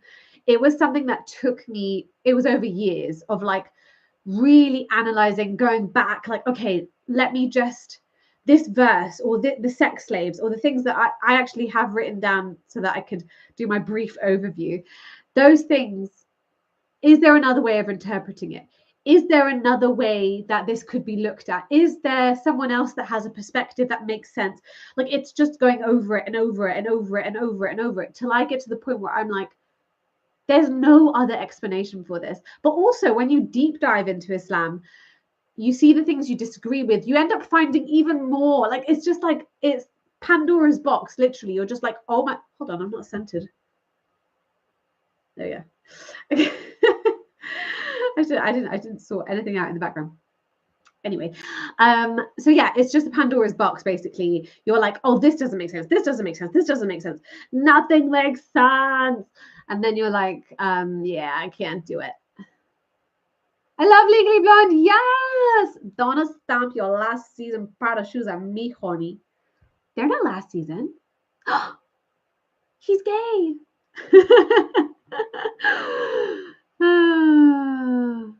Anyways. There's no compulsion. Whoever said that? Who is it that said that? I love you. Compulsion. Someone else said it. Compulsion. Oh my god, you guys said it. Yes, I love you guys. You guys are the best. You guys are actually the best. Thank you. Thank you. There's no compulsion in Islam. That means you can do whatever you want to do, guys. Did you know that one tiny little verse is taken out of context? But anyway, don't take anything else out of context. Like, you can kill whoever you see, but that one can be taken out of context. Woohoo! Love it. Love it. Thank you guys for saying that. Sorry if I saw it a bit late. You guys are awesome. I'm just kind of like scrolling everywhere right now. Just I don't know. I don't know what's happening. How did you get out of the... Oh, I already read that. Okay. I'm not very good at this live stream, guys, but thanks for hanging out with me. My first... Oh, sorry. Let me read this one first. Yes, they are very judgy, but they are still nice to me as friends. I'm not very outgoing, so it's hard for me to make friends, especially ex-Muslim ones. I'm a hijabi, so everyone assumes I'm Muslim. Oh, wow. That's even harder, especially when you're Muslim. I feel like people assume I'm Muslim even without hijab, and I'm a bit like, can you just not assume? Can you just like, it's just a bit frustrating. I remember once I was having some pork, which, oh my God, don't be too shocked. But anyway, I was having some pork sausages, and this person came up to me and was like, oh, you naughty, naughty Muslim. And I was like, can you not assume, please? But yeah, anyways, what was I going to say? Yes, and I totally get that. You essentially, you don't this concept, and I get, maybe it came across that I'm kind of like, just start your life again from scratch. It's again, like I said with the other thing, it is a process. So you're not necessarily going to be like, bye guys, and then just find some other friends. It doesn't always happen. It didn't even happen that way for me. So sorry if I didn't explain that a bit more. But basically, eventually you want to be able to seek out people in your life. And I think there has to be, obviously, whether you're kind of a little bit more introverted or whatever, but you will most likely come across other people, especially if you're on the online space.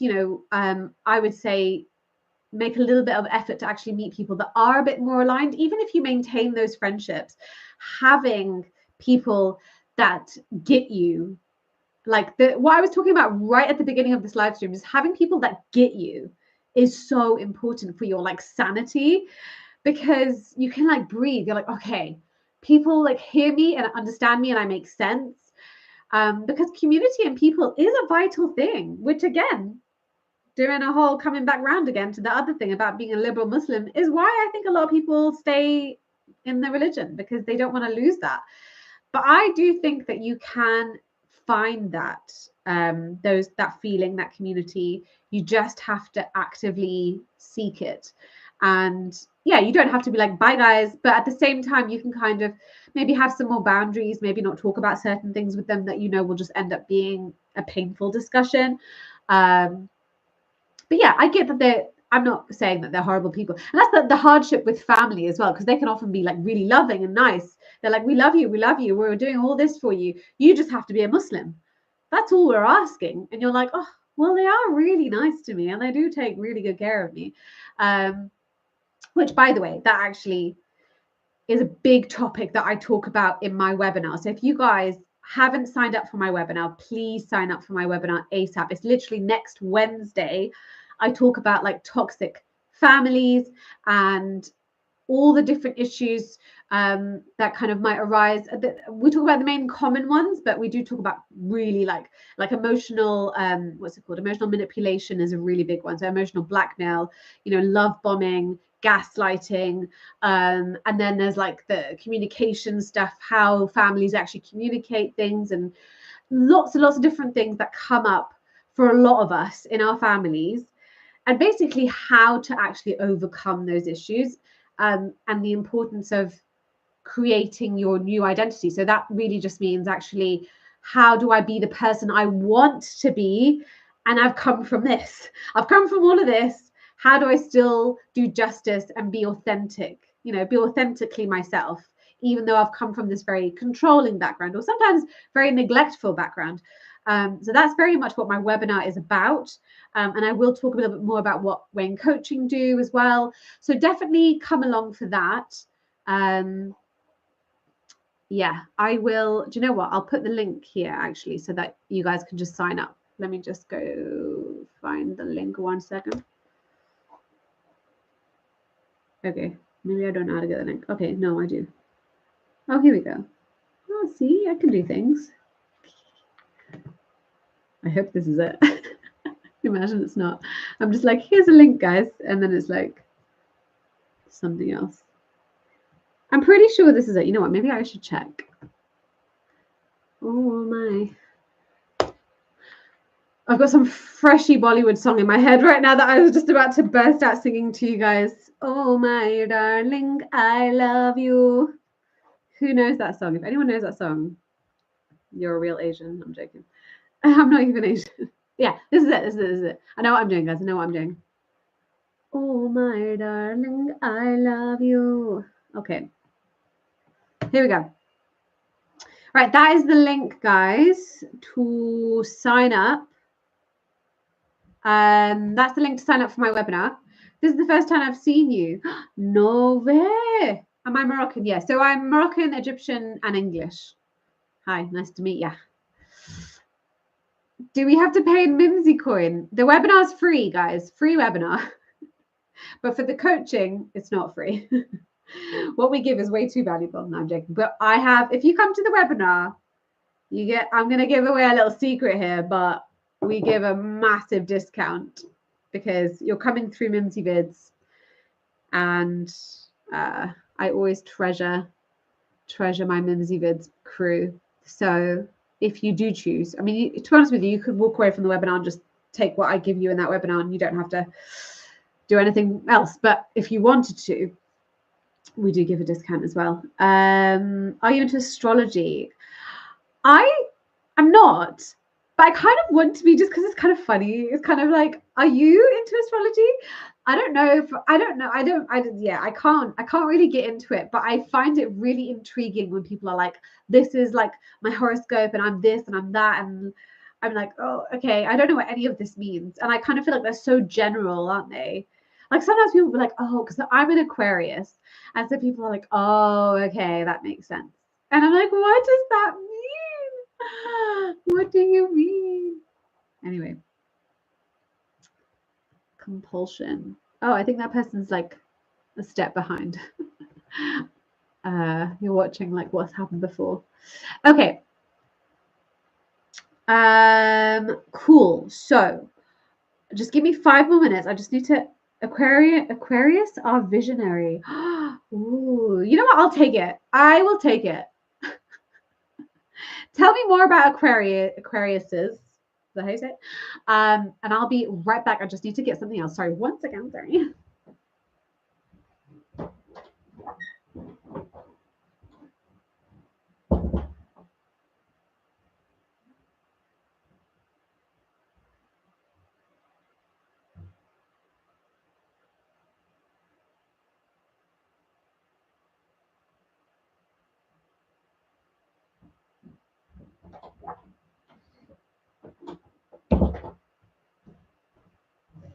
Sorry, guys. Hi, I'm back. I'm Pisces. Excuse me. Okay. So it's been an hour. I'm gonna go soon. Although I love chatting to you guys. I always get carried away. I just have so much fun. I've written notes. Okay, so let me see if I can speed through. I'm laughing just as I'm saying this. I don't know if I can. Let me speed through why I left Islam. I'm joking. Why I left Islam. So sometimes I go Australian as well. Right. What did I even write here? I just wrote some random stuff. Okay. I think I know what I said. So, okay, the biggest thing for me was the stories of the prophets. Okay, the prophet mainly, but just the random ass stories of the prophet. So, I spoke about how I've mentioned all these before, but the Prophet Muhammad, the wife Sophia, how he killed her husband, dad, and brother, and it was a war situation. I think they were actually a Jewish tribe as well, and that was always glorified as like, look, he even married a Jew, even a Jew, which I thought was funny.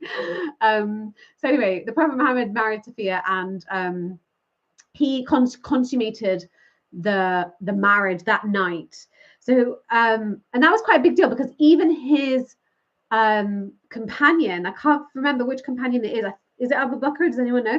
One of his companions was really concerned that he had done that. So they were sleeping together in the tent, and he was actually going around the tent. So this is all hadith sahih. He was going around the tent because he was so scared that somebody was going to attack him for doing that. So even for them, that was quite a big deal to just, on the night of the war, just sleep with this woman, like marry her and sleep with her, which in my view, I think I was like, how is this consensual? And so that really changes the vision that you have of your prophet, because I'm like, this is actually quite gruesome. And I can't imagine this woman. I actually asked my mom this question, and she was like, yeah, well, she just fell in love with the prophet. Like, she just loved him so much, and she just loved like Islam, and she was happy to become a Muslim. Like she was like, yeah, let's do it. Which actually she didn't actually become Muslim. She stayed Jewish, but maybe later on. But at that point, she was still Jewish.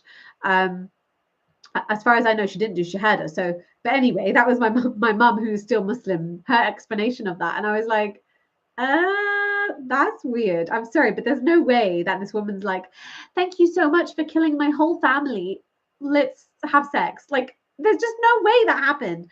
So, hi, welcome to the show. Sorry, I laugh so that I don't, get too emotional about it. Sometimes I have to stop myself when I'm on a live stream. So that was a big story that really was like, as well as, since we're on that kind of topic, as well as the sex slaves. And there was a big story that I delved into about Maria. Does anyone know the story about Maria, the Christian, but she wasn't a wife. She wasn't, she didn't get to that level. She was exactly Maria the Coptic. Yeah. So she basically was one of his sex slaves. And if anyone knows the story, I actually talk about it again in my Why I Left Islam video. But basically, he really wanted to have sex that night, and his wife Hafsa, who he was supposed to be with that night, because he took every night he was like with a different wife essentially, and it was the night that he got to sleep with Hafsa, and Hafsa was like, listen, my mom's sick, I can't do today, like, let's take a rain check, whatever. I don't know if that's what she said, but anyway, she couldn't sleep with him, right? So he was still like, okay, well, I need to sleep with somebody, so I'm just gonna call my chick Maria. I don't know, I always say it in this way, but this is just how I tell stories.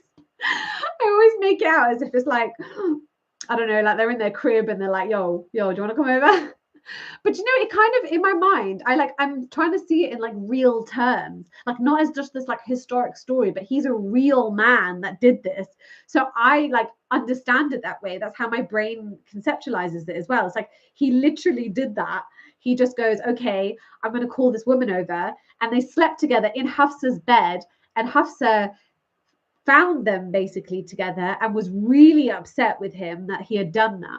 And that was a whole story. That's a very controversial story. And I think that's even more controversial about what happened next, because that's a horrible thing for him to do, and definitely not, the perfect man thing to do.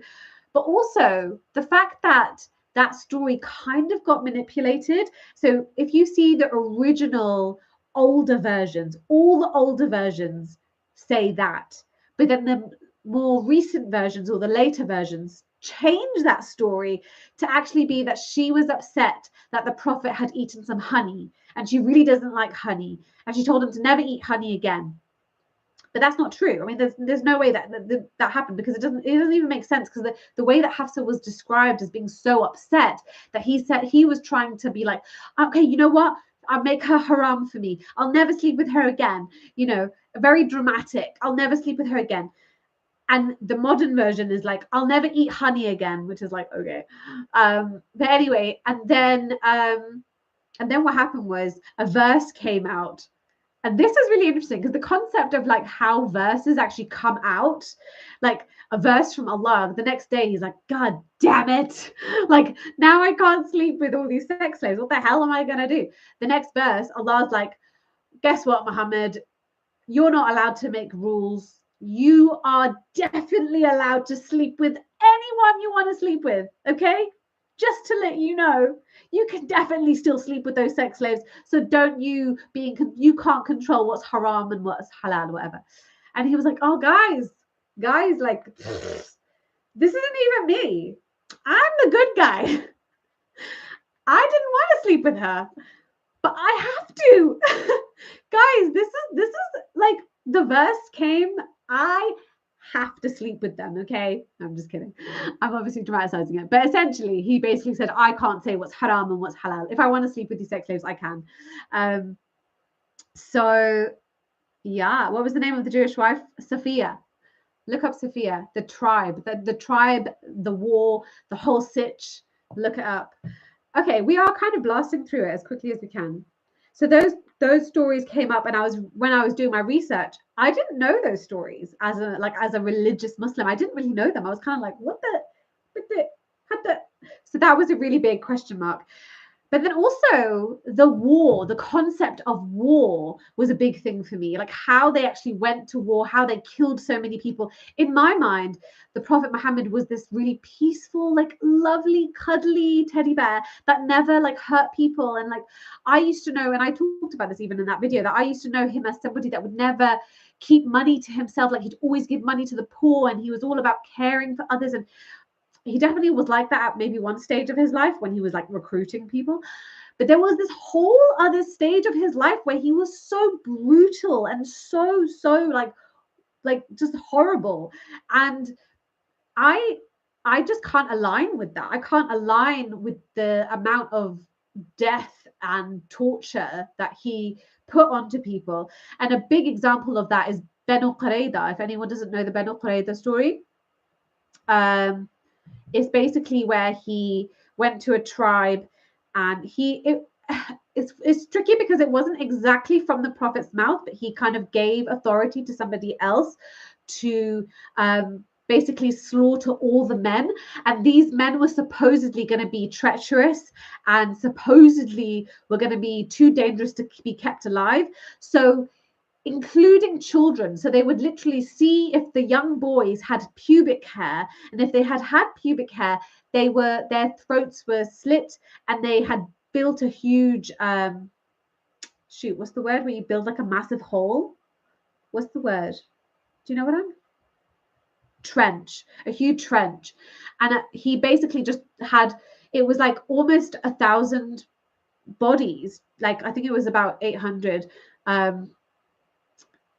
bodies, just men just slaughtered, and then all of the women were taken as slaves. So they just annihilated this whole tribe on the basis that they were potentially apparently going to be dangerous to them, including like children.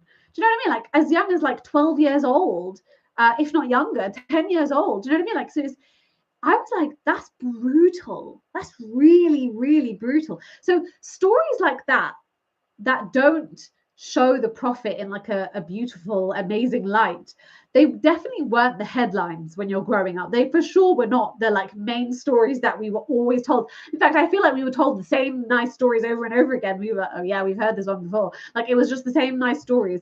So the bad stories, you're like, what? Is this okay? Is this okay to be done? So that was a big thing.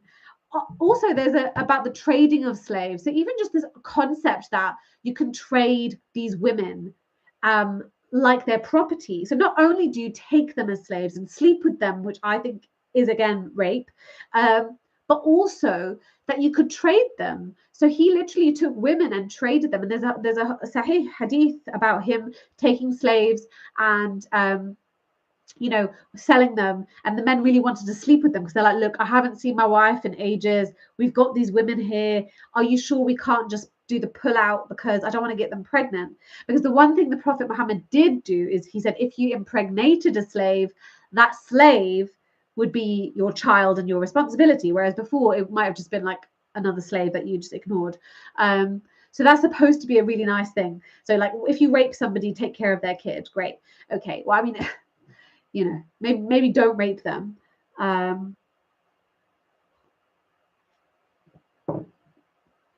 Sorry, there's lots of stuff going on in the chat. Let me whiz through this and then we'll go through the chat again.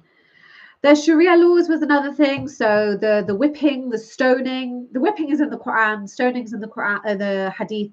I started to really evaluate that a little bit more as a grown adult, and thinking about how to structure a society, and thinking about Sharia as being the best way to structure a society for all time. Okay, that's what it's supposed to be.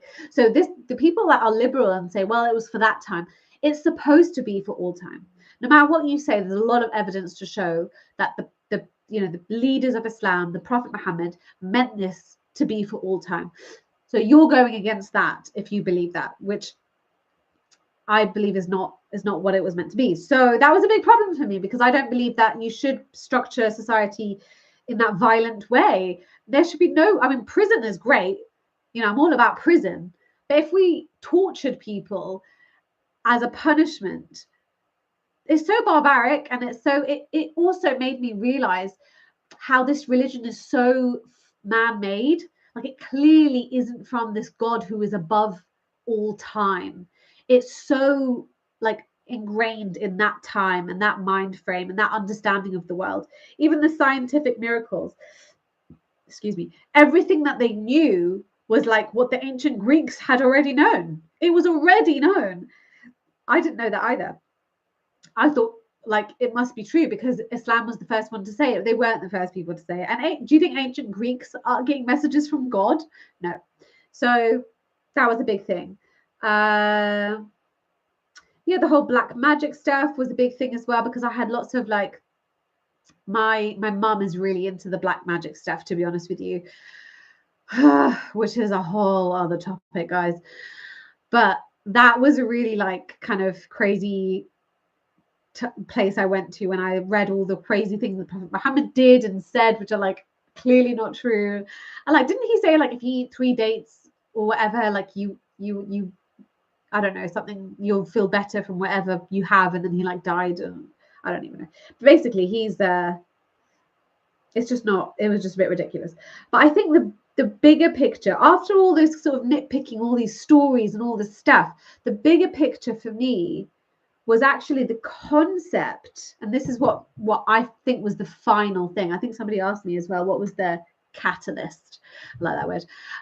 The final thing for me was the concept of heaven and hell. That concept is actually kind of stupid.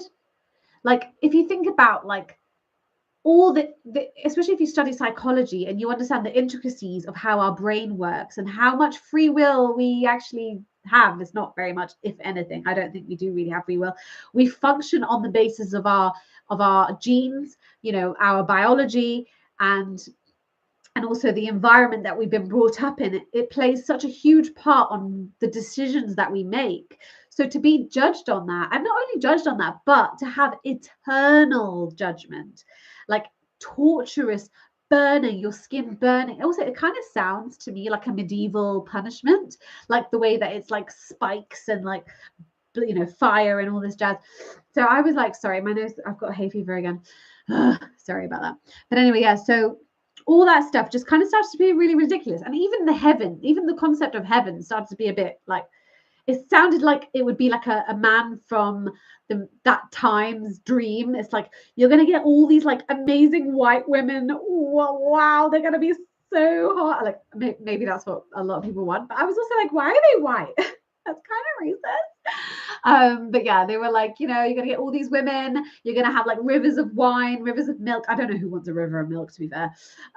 You know, silk and like all the stuff that was like amazing to them at that time. They're like, oh my God, milk. So yeah, it's a bit like, come on. It just started to feel like really made up.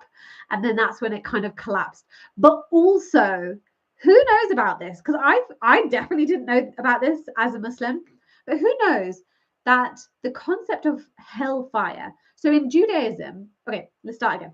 If you think about the Abrahamic religions, right, the order is Judaism, Christianity, then Islam. In Judaism, they don't have a concept of hellfire. They, you know, I don't know exactly the words that they use for it, but they have this like eternal place that you go to, but this concept of hellfire and being burned and tortured for your sins, that doesn't exist. But there was a real place during the pagan era, sort of after Judaism, that they actually call Yehenum, okay? And Yehenum was this place that like, basically they would do pagan rituals, and they would, you know, pagans, especially back then, were like doing crazy shit. Like they were like burning babies and like, you know, like rituals, what they called, I don't know, but anyway, crazy rituals where they would do things like sacrifices, animals, and just like do these weird things in that fire and like dance around it, hula balala, I don't even know, okay? So they go around this fire, and that fire was known as the Yehenum, or I'm not pronouncing it properly, I don't think, but basically it sounds a lot like Jahannam, okay? So a very, very similar word. So that fire then so it started to be really smelly because obviously they burnt bodies literally, and it was a very smelly place. So what they ended up doing was keeping the fire burning. So it was like a continuous fire that they kept alive because it would keep the smell from like coming into like, you know, the nice parts. So that fire was a continuous thing. And then when the Christians were, sorry, before the Christians, I think, but around that time, right before, they started to actually use it as a place of punishment for the criminals. So they were like, okay, there's this fire, great, we'll just use that. So if there were criminals, like, you know, any kind of thieves or anyone, that was just what they would do. They would just chuck them in this fire. And so that fire became known. So this is like real life, guys. This is like in the real world, like not made up fantasy. In the real world, there was this fire that was known for punishment of bad people. So then Christianity comes along and is like, by the way, if you're bad, you go to this fire that's like a pit fire, you know, just continuous burning and torturous and all this jazz. So then I was like, oh my God, you can literally see how this concept came about. Like and then that really was like a big thing for me as well. One of the big things, because I was like, you can literally see how somebody just made this up based on actual things that happened. So that was insane. Oh hi, have I got some Jews here that are kind of, hold on, I've missed a bunch of stuff. Oh, Greeks got messages from Zeus. I like that. Yeah, exactly. Yeah, okay, cool. They did the same thing. Villagers with corpses on the side of the road with pants down their legs to check for pubic hairs. Oh God. Yeah. I am proud of you. I'm proud of you. You said you're ex-Muslim too. Here we are. We're in the boat. Your mum is into magic. Yeah, literally. Not Harry Potter style magic. This magic is something else, guys. Guys, OMG. I feel like I'm just chatting to my friends. This is so fun. My mum is really into black magic. She thinks I've left Islam and my dad's left Islam because of magic, what we call sihr, which my mum is Moroccan, so Moroccans love a bit of sihr. I'm not gonna lie. But anyways, so she thinks like I have a jinn because she got this like whole sheikh to like do ruqya, which is like exorcism. And I've had a bunch of them before. It's really bizarre. Oh my God, I've had the weirdest things happen to me. I should do a whole video on the fucked up stuff that's happened, like because of these sheikhs, because of the trying to exorcise me. So I had it. So basically, it's a long story, but I'd go over to visit my mom, and then she'd like be like, "Oh, this sheikh's just here," and the sheikh would be like, "Assalamu alaikum. Let me just, and then just start doing it." And I was like, okay, this is weird. But honestly, the crazy stories I could tell you guys are not even ready. You're not ready for the crazy stories. I'm gonna have to do another video on that. But what was I was gonna tell you something. Oh yeah, I recorded one of them. So he didn't do ruqya, but I just had a chat with him, and I literally was like, this is during my Mimsy vids era. So I was like, also he was saying information as if he like got it from like some mystical realm. And I was like, I'm pretty sure I said it on my video. So that means he watched my videos. It was so funny. Anyway, I recorded it on my phone. I literally was just like, had my phone like this, and I was just like casually recording him. And I don't know what I want to do with that footage, but I have to obviously blur his face. But I really want to like get it out there because it's just so insane. Like the stuff he says is insane. Oh guys, there's so much honestly that I plan to do and haven't got around to doing with that whole black magic stuff. I really wanted to do like a whole series on like the craziness. This is like a whole other part of Islam that I don't even think people really know about, and the abuse. Like my mom is a very vulnerable person, I feel like, and I think these sheikhs, I know these sheikhs like fully take advantage of her vulnerability. And Islam is a crutch to her, so this explanation is a crutch to her.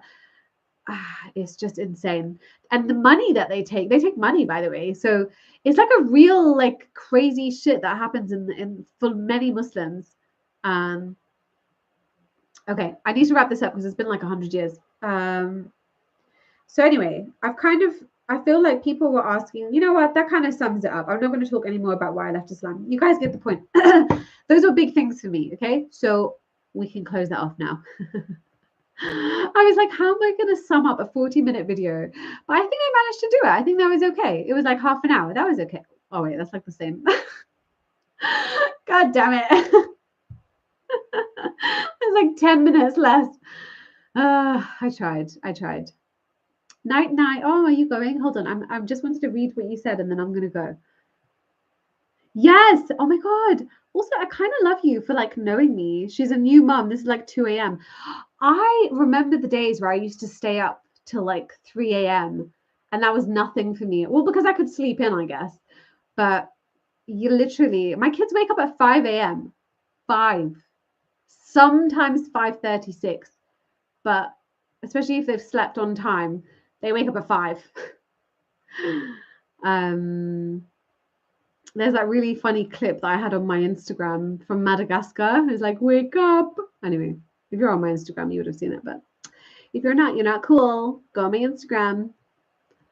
I just want to see what you guys are saying and then I'm going to go. I just don't want to leave you guys hanging. Abu Huraira, oh, I love this, narrated that the Messenger of Allah ﷺ said, use this black seed for indeed it contains a cure for every disease. Thank you. Yes. Except Assam. And Assam is death. Oh, I don't know what that last bit means. So I'm missing something. But that's funny. Yeah, black seed. Black seed oil is actually really good for you. Habba soda. I like a bit of. I still sometimes take. I still have it. Like I still take it. But this concept of it being like the all curing is quite funny. Also, like drink a bit of camel urine and then like that will really help you in your life. Don't do it. It's called the Valley of it's not Gehenna though, isn't it? It's with a yeah. Thank you for that, Francis. Francis, are you French? Wait, is that how do French people say Francis? I have no idea. When he cut the moon in half, guessing it was an eclipse, just guessing. Yeah, those things are jokes, aren't they? And then everything just starts to feel ridiculous. When you see some ridiculous stuff, then you look at other stuff and you're like, this is all a joke. Like, there's no way this stuff is true. And I feel pranked that people believe in this. I honestly do. I feel like, wow, how can you sit with knowing that he, slept with those sex slaves and like did all that stuff? Excuse me. How can you sit with that and still like love him? And you're supposed to love him more than your parents, which I don't know how you're supposed to do that. Seriously, marrying kids was done by Westerners too then. Oh yeah, sure. It doesn't make it okay. That's the thing is it's one thing being like Henry VIII, but if you're like, this is the perfect man ever in the whole universe, nobody is better than him. He is the example that you should follow to get to heaven. Then maybe he shouldn't be marrying a kid, Gin and tonic. Oh my God, gin and tonic. Do you remember gin? Are they still around? I remember gin and tonic. That was like was it a podcast or like they did like live streams? I remember them. They were quite funny. Oh la la la la. Okay, I should probably go, but I'm enjoying this too much. Pretty much like that. Francis. Is it Francis? No, I'm just like adding I'm making it more Frenchy. Okay, I need to go. Oh, Francois. For female. No, I don't know. All right, guys. Listen, I need to go, but it's been great talking to you. Oh, it's still a podcast, but with different hosts. Okay. It's been lovely speaking to you. Absolutely lovely. And let's catch up again. I never know how to end these things. So see you later. No, but let's read that. It's all in capitals. Muhammad started off being married to Cougar. That was because he was a caring person. Yeah, he was really caring. When he had no money and she happened to be a businesswoman, then he suddenly was like, hey, want to invest in me? And then after that, he was like, it's better to marry a virgin, actually. Yikes. Anyways, he actually said that, FYI, if anyone was wondering. If I just made that up, he did say it's better to marry a virgin. Anyway, yeah, it's been great. Have a good night. This has been really long. This is the longest one I've ever done, but you guys asked for it. But also, let me know what other kind of live streams you want me to do. I think live streams is just easier rather than like editing anything. So let me know what you'd like to do. If you'd like to come to my webinar, I will paste it again. I think we've called it something else, but it's essentially about sort of toxic relationships that you have in your life, usually with your family, the people you've grown up with, the people that influence you, that sort of thing. Come to our webinar and I'd love to see you there. Yeah, all right, I'm going to go. What is a webinar? A webinar is kind of like a live stream, but a very exclusive. It's not on the internet. You know, it's just us. Whoever signs up for it, it's not kind of anyone can just come along. So we try to keep it to, you know, because we're talking about quite personal things. So we try to keep it exclusive, let's just say.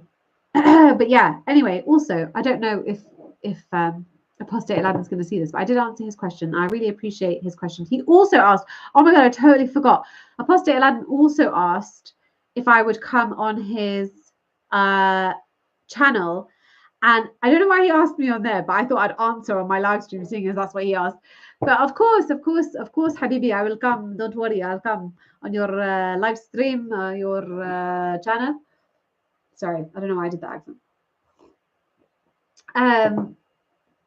Yeah, but yeah, definitely. I love Apostate Aladdin. He's great. And I'm going to be seeing him soon as well, which I'm so excited.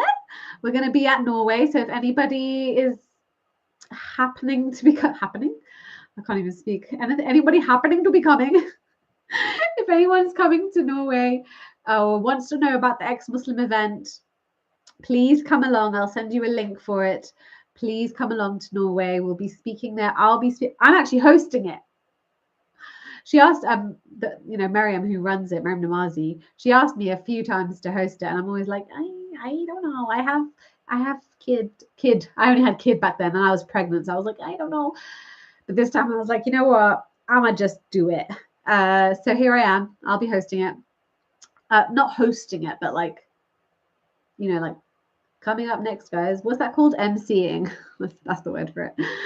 Anyways, what else was I going to say? Yeah, so definitely. Also, my son saw Apostate Aladdin. I don't know if he'll get to the end of this, but my son saw me watching Apostate Aladdin and he thought it was Spider-Man, and I thought that was really cute. So I will actually tell him when I chat to him, but it was really cute. He thought it was Spider-Man, and I was like, well, he kind of is Spider-Man to the ex-Muslims, okay? He is. So anyways, much love, guys. Mimsy! Hi, Rick. Sorry, you shouted my name, so I had to shout yours. That's just Venom Spider-Man, yeah. Lots of love. Also, thank you, all those people that stayed here for this entire time. Thank you. You guys are the best. You guys are the OGs. Love you. I can see you there. Thank you. I know you were there the whole time. Love you. Bye. Say bye to Buds. Bye. Cheerio.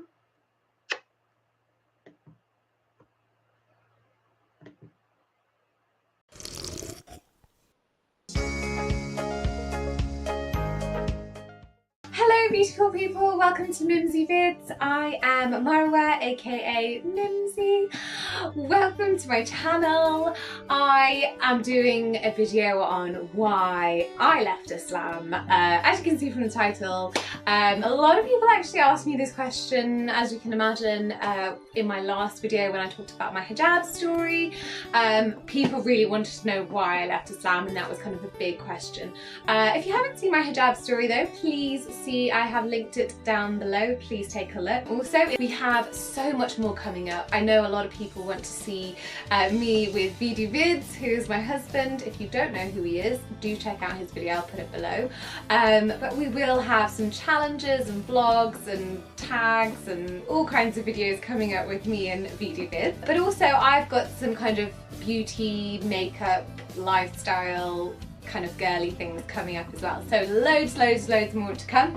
But for now, let's get into this video. So as I mentioned in my last hijab story time, I grew up in a very Muslim environment. I went to a Muslim school, everyone around me was Muslim. I was pretty much in a Muslim sort of bubble. You know, the only non-Muslims I knew were like celebrities on TV. So very much, this is my reality, this is life, this is everything I know since I could speak and understand. So I didn't really think about Islam. Islam wasn't a thought, it was just my life.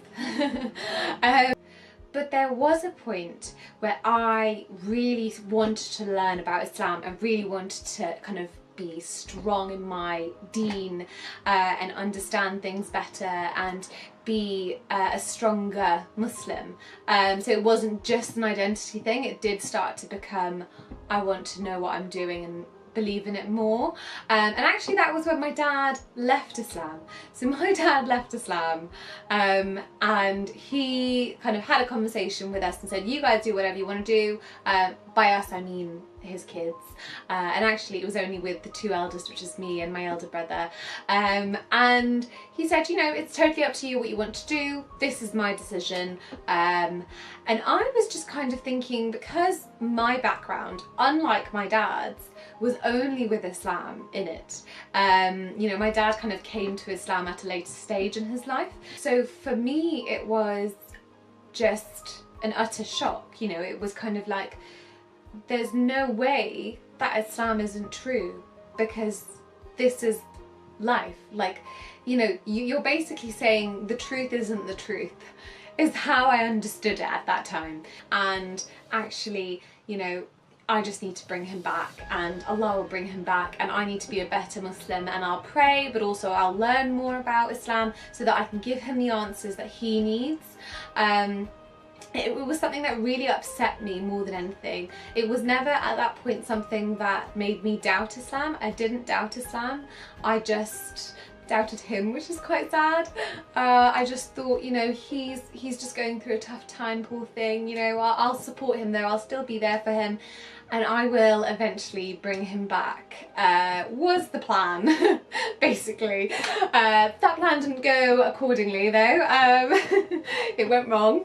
So I kind of delved deeper, and actually what happened to me was the opposite happened. The more I learnt, the more I had questions, the more I couldn't understand. I don't want this to sound like it's a short period of time, because it was over a long period, it was over many years of me kind of, you know, from the age of, like, to give you an idea, from the age of like 14 to 22, 23. So during that time span, I was questioning, trying to understand, following different madhabs or different ways of understanding Islam, so that I could almost, I was almost adjusting it to fit, you know, kind of my understanding of the world, because there were questions I had, which I'm going to go through, and that didn't make sense to me. Eventually they just didn't make sense to me at all though, and hence why I left, and realised, to me this doesn't make any sense, and I don't believe in any of it. And what it is like for me, it's kind of like a wall, and you know, when the kind of, I imagine it as kind of blocks coming out of the wall, eventually the wall just collapses because there's just too many holes, that you just can't believe it anymore.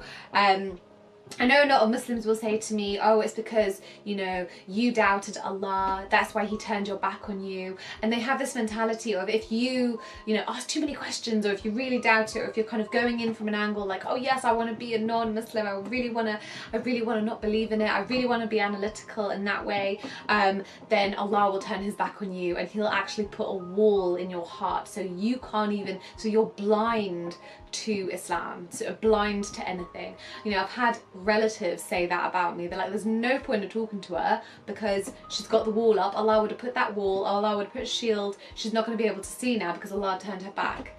But I just think that's so cruel, because actually it was the opposite for me. My intention was to learn more about Islam, to not only bring my dad back, but to help me and make me a better Muslim. So it was to better myself in the religion. So, and you know, Islam's all about intentions as well, because you know, you can even get a good deed from an intention, is what we believe, or what they believe. Oops. I still include myself sometimes as like, oh no, that's not me, I'm not included anymore. But yeah, so it's you know, and then it was my intention to always be Muslim. It was never my intention to leave. So as I said, it was quite the opposite. But the opposite did happen, of course. So it started off with petty things, you know, things like just little things here and there. There were so many, but I'll give you a couple. One is plucking your eyebrows. I thought it was so ridiculous, and I know people are going to be like, oh, that's what you love Islam, because plucking your eyebrows. I'm getting to all the points, just hold on. But it started off with smaller things, that's what I'm trying to say. So also music, you know, music's haram, music's not haram, music does this, music does that. Little things like that, which I thought were pathetic, to be honest with you, and their reasons were just non-existent. And that's when I started to kind of follow the more Sufi understanding of Islam, actually, because they kind of gave much more you know, kind of spiritual, metaphorical meanings to things. And you know, I mentioned that in my hijab story, that even my hijab evolved because I kind of had a more spiritual understanding of it. So that was fine, but that could only go so far. The questions that came up later that were really bugging me, that I couldn't understand, that didn't make sense, even Sufism couldn't reconcile them. You know, it was just the whole construct of Islam that I didn't agree with. So for example, Sharia law. So within Sharia law, I could literally spend a whole video just talking about Sharia law, so I'm just going to try and kind of touch on a few things. If you want me to go in more detail at some point, I definitely can make a whole video on it, but for now I'll just throw a few things at you. Women's rights in Sharia law are, to me, quite ludicrous. The fact that a woman's testimony is much less than a man's, it actually aggravates me. It's something that I can't kind of understand why that would be, and I feel like it's just so belittling to women who are just as smart as men are, and you know, we know that men are just as smart. Their IQ levels aren't any less. You know, basically within Sharia law, for example, if you were to get divorced, one example, if you were to get divorced, a man can literally say, I divorce you 3 times, and Islamically you are divorced. A woman can't, because women are passionate. You know, they may say things in anger, so men won't say things in anger. Okay. You know, there's so many reasons that people give. Essentially, it's inequality, and it's quite vile, to be honest with you. That you know, however, there's no way of explaining that away. So a woman would have to actually go to a man, so would have to go to like a sheikh or a well-known Islamic sort of leader in that community and tell him, hey, I want to divorce him, is that okay with you? I don't know, that's just the weirdest thing to me. Another one is, for example, when even just simple things like when someone's getting married. When someone's getting married, you have to have witnesses, right? So you can either have 2 men, or if they're going to be women, you need to have doubles, you need to have 4. So that's just because, you know, women, I don't know, they're not able to give the testimony. Their testimony or their witnessing is much weaker, and that goes for even in a crime, in a criminal case. If something were to happen and they have an eyewitness, if it's a woman, it won't be as heavy as a man would in court, in an Islamic court.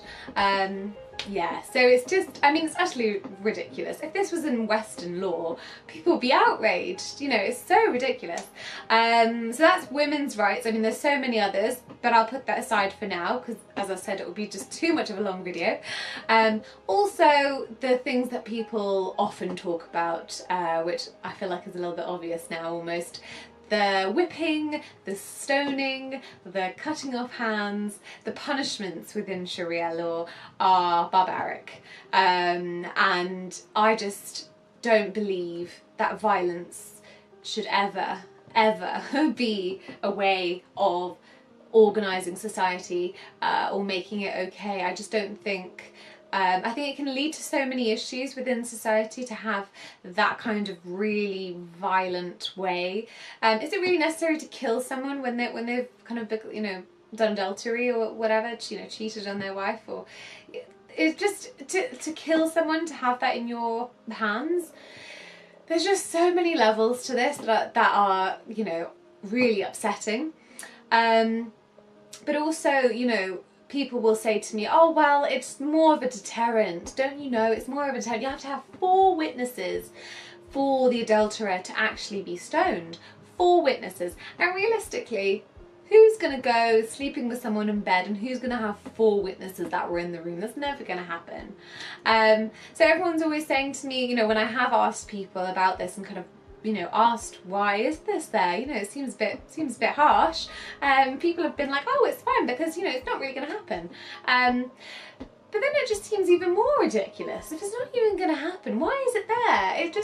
It's kind of putting violence into a person's psyche, that actually there's, you know, you can punish someone violently if they do something wrong.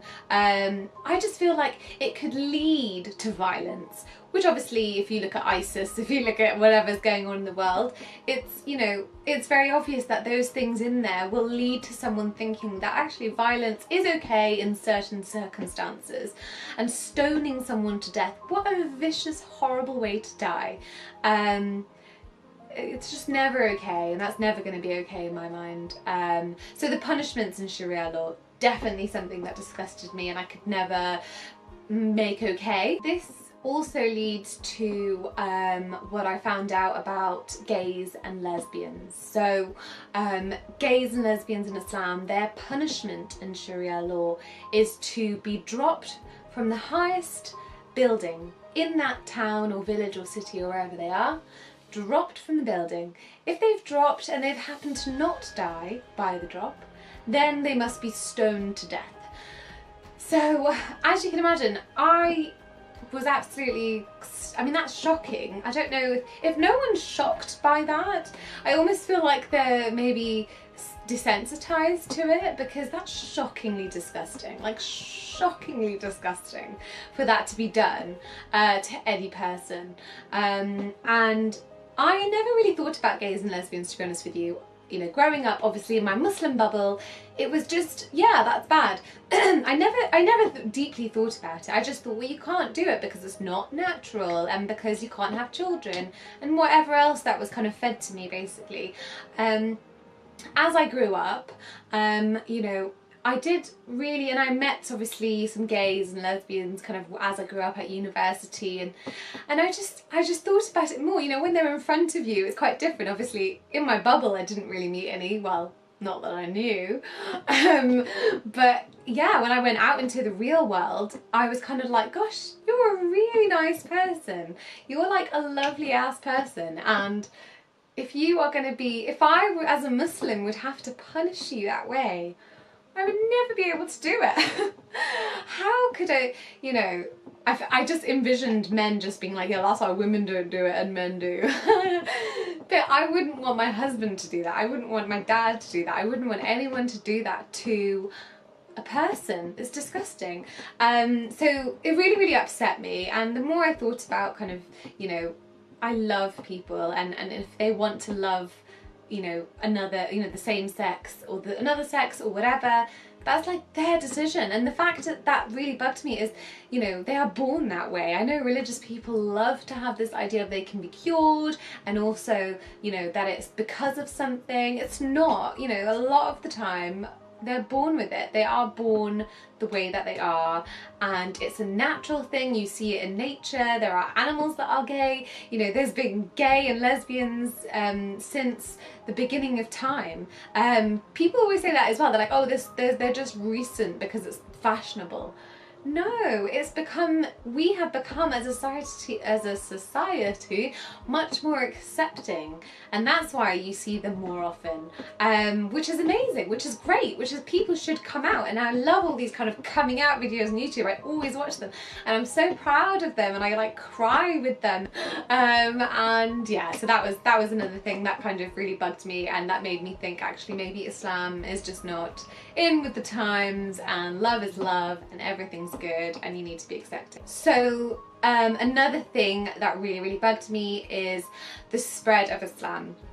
There is a slight theme here actually, I've just noticed it myself. It's all coming down to kind of violence, violent things that kind of turn me away, because there's a lot of violent things in Islam, there really is, and I obviously don't find a need for it.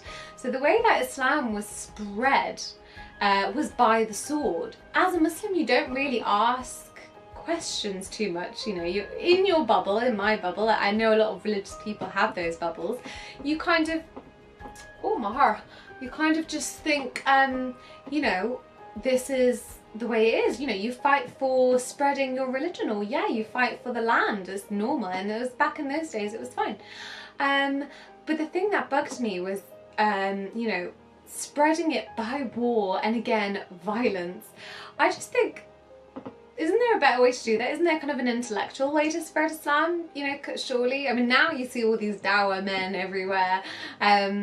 You know, even that would have been, I would have respected that way more, you know. It's a good thing they're not riding around on their horse with a big sword these days, my God. Although, there is ISIS, which I keep coming back to. So, what they would do, I remember learning about this at school as well, is that they would go to a tribe or a village, or you know, they'd kind of move around to spread it, keep going wherever little area they could get to, and they would arrive and they would say, right guys, we are giving you 3 options, because we're here, you know, me and the gang.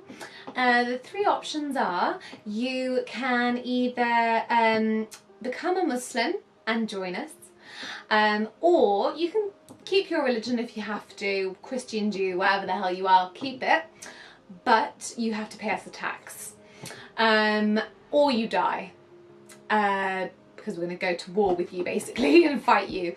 A lot of them would say, heck yeah, we're going to have a fight, what the hell, like, this is my land, like, piss off, like, what are you doing? You know, if someone came into your house and was like, hi there, nice house, yeah, cool, I'm giving you 3 options, you'd be like, what?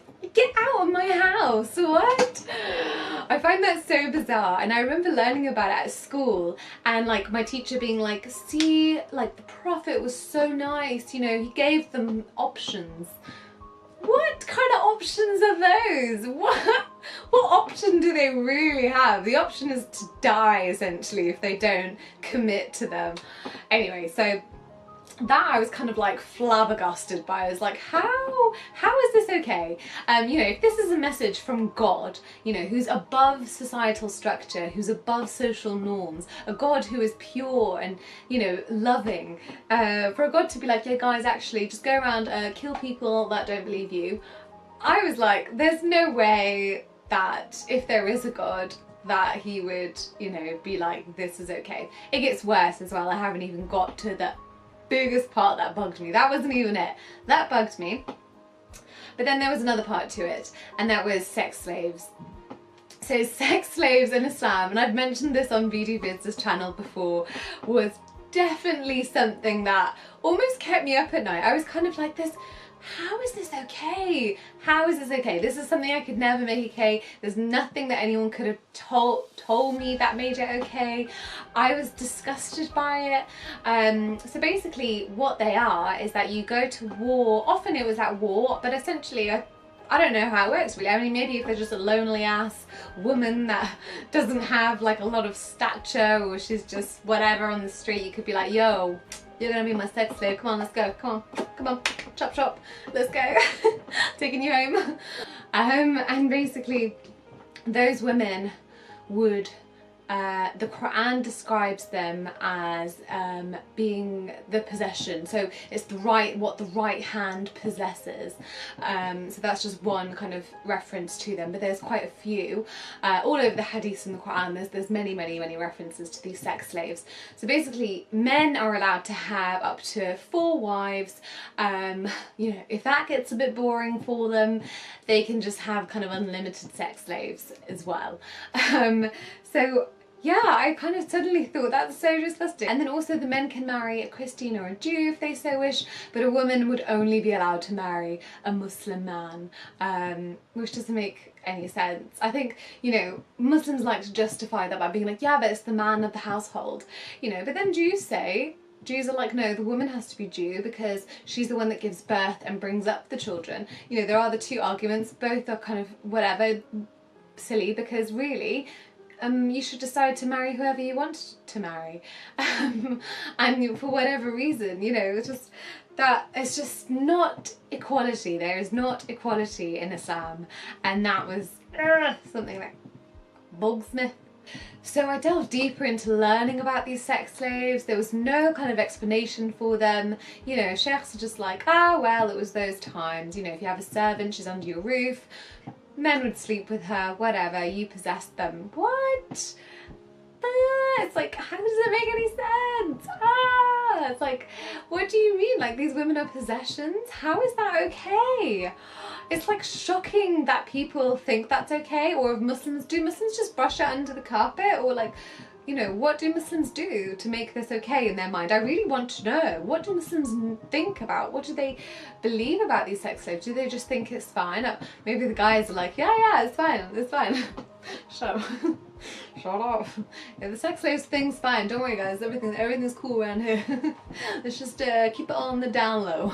Maybe if you took them in, did you have to sleep with them? Do you have to? Couldn't they have created like a women's club and like had all the women that needed help?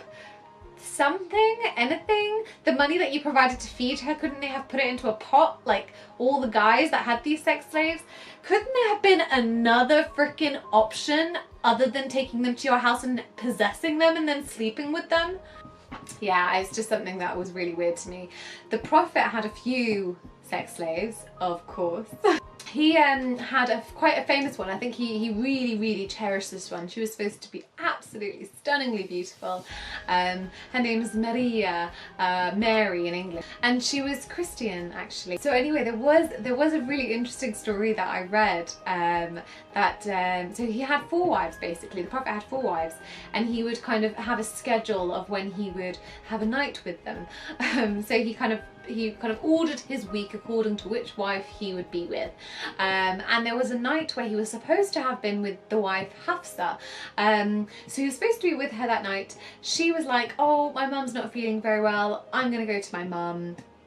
Is that okay? And he was like, yeah, you go ahead, you go be with your mum. Don't worry about it. But obviously the Prophet was feeling a bit like, oh, I need a girl, I need something. I'm gonna hit up my sex slave.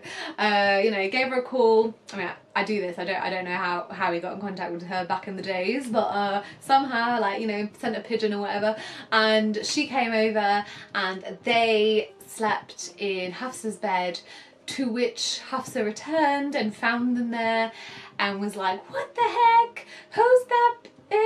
Get her out of here. I mean, I kind of envisioned like an almost cat fight, but that's probably not what happened, but who knows, okay? But she was like, oh my god.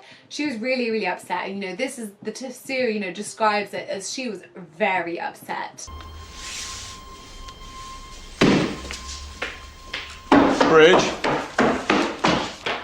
Bridget.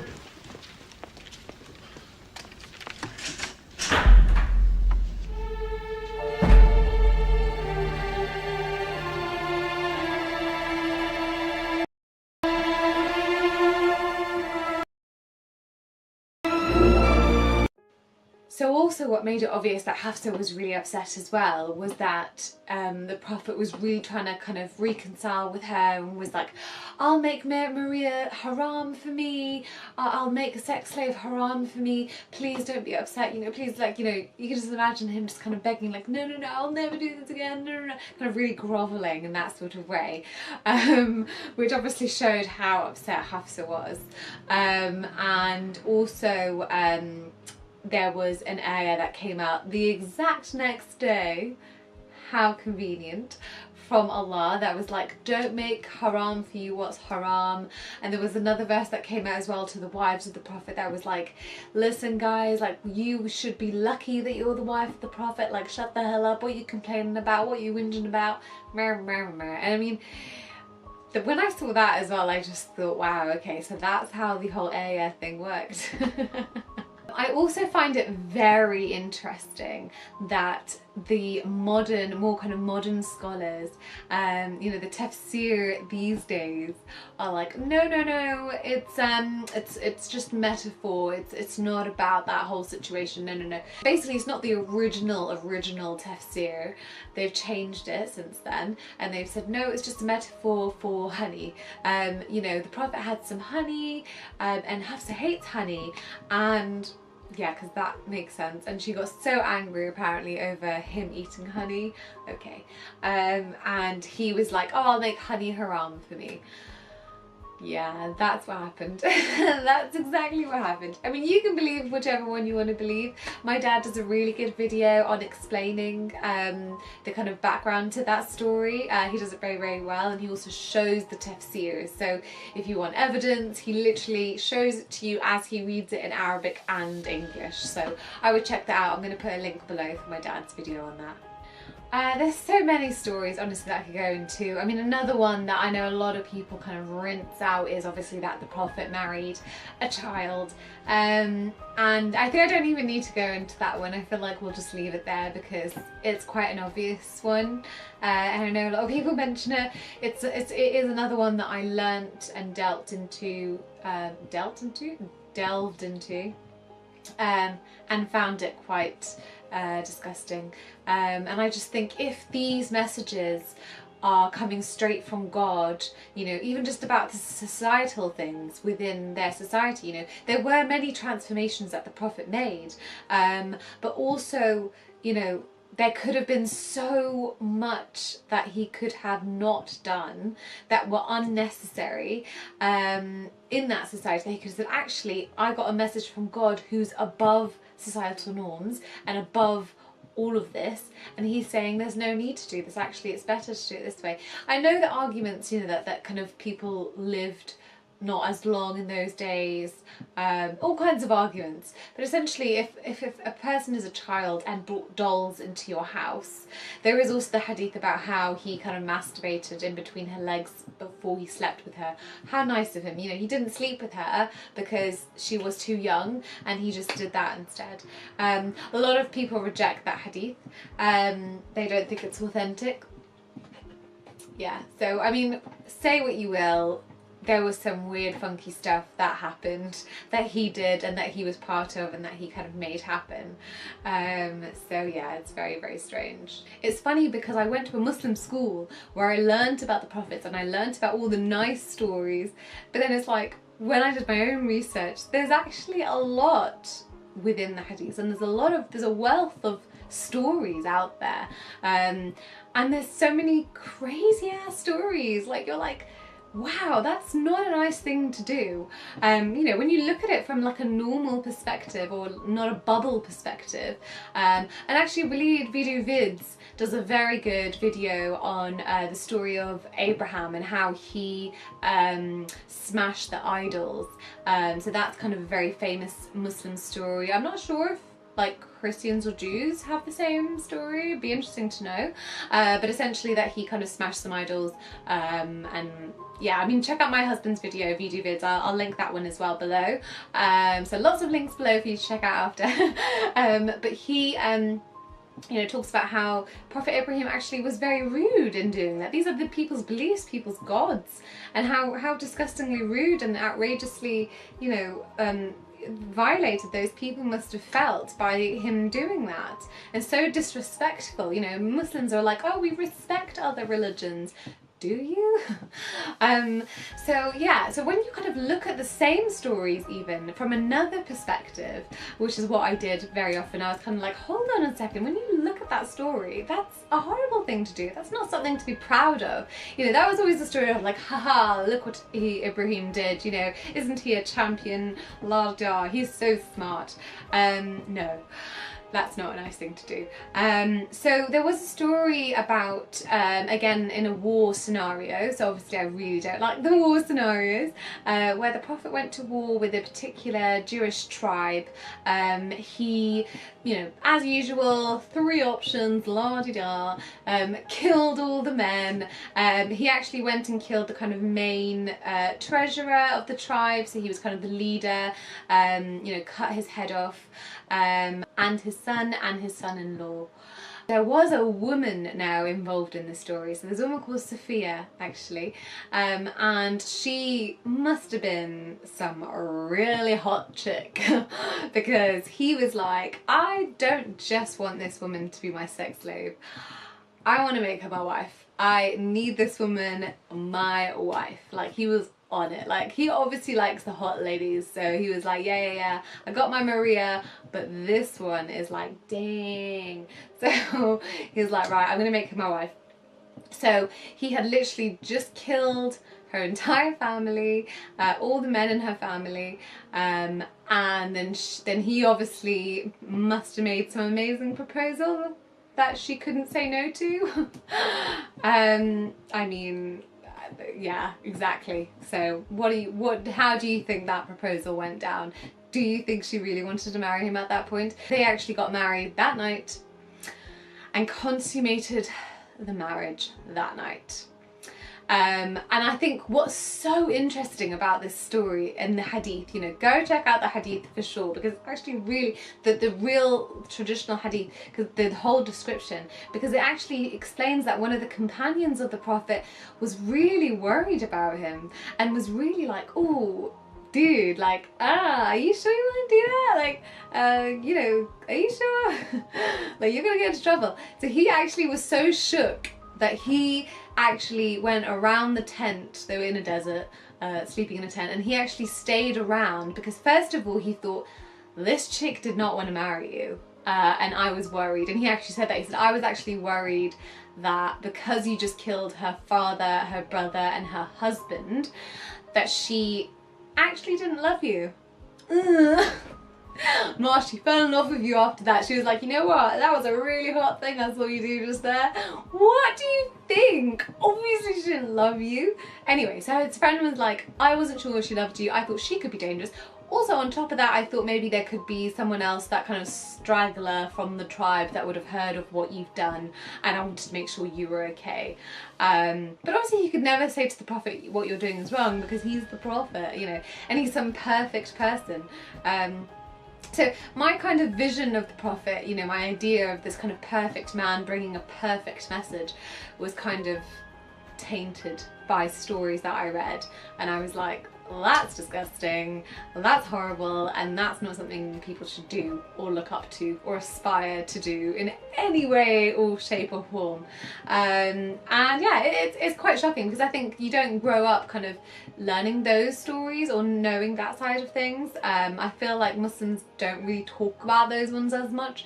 I think they may rely on, oh, it's not an authentic hadith or something. That's Bukhari, by the way. But anyway, I mean, Bukhari's supposed to be like the most authentic. I mean, look, you know, is it not authentic because you don't like it? You know, is that why it's not authentic? I think all these things kind of came down to the main concept of Islam, and the main concept of religion and all Abrahamic religions. So if you're from any religion, you probably relate to understanding, you know, heaven and hell, and those were concepts that I just couldn't get my head around, and I think that was actually the tipping point for me.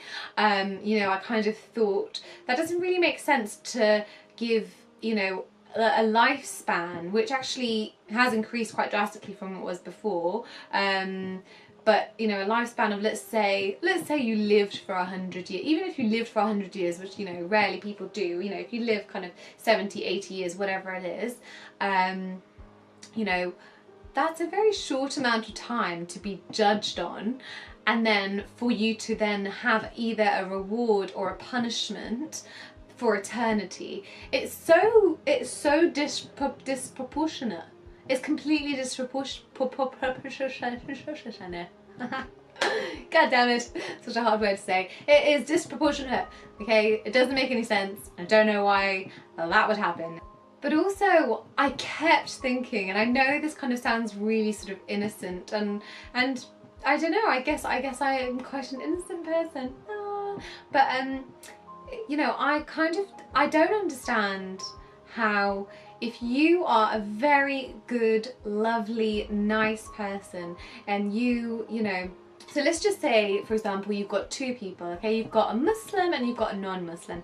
Now, this non-Muslim gives to charity every day, works for a charity, helps people, is loving, is caring, is pure, and you know, will spend their life kind of just being a kind, beautiful person. And this person is a Muslim who is alright, average Joe, you know, does his zakat, does his whatever, and is just kind of your average Joe, right? So he will be raised way above this person who may have probably actually done so much more for society and people and given so much to them. But because they don't believe, let's say they're Hindu.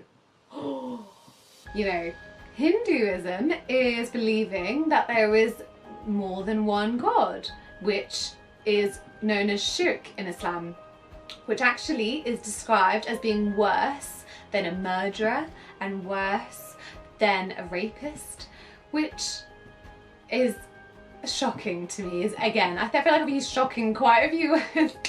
A lot of things are shocking to me, guys. So it's I find it really, you know, it's something I can never again get my head around. You know, this person who could be the nicest possible person will be regarded as worse than a murderer. And a lot of Muslims will kind of put this to the side as no, Allah will be merciful. Allah's most merciful. That's why he says it all the freaking time.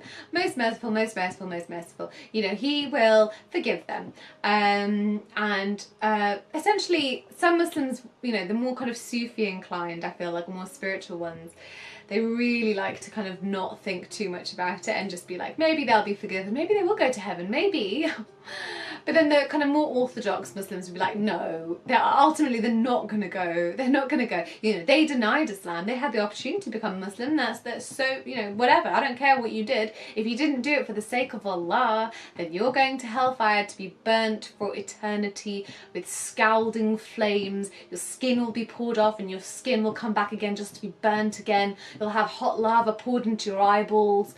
Yeah, that's totally fine because you decided, you know, that you found, you know, purity and niceness in Hinduism, and then that's just the wrong one. It's the wrong one, mate. Wrong one. Sorry. Bye. Sorry. I don't care. Everything that you did, all those orphans that you fed, all those beautiful things that you helped people with, you know, all the amazing things you did in your life, it doesn't mean jack crap because you were in the wrong religion.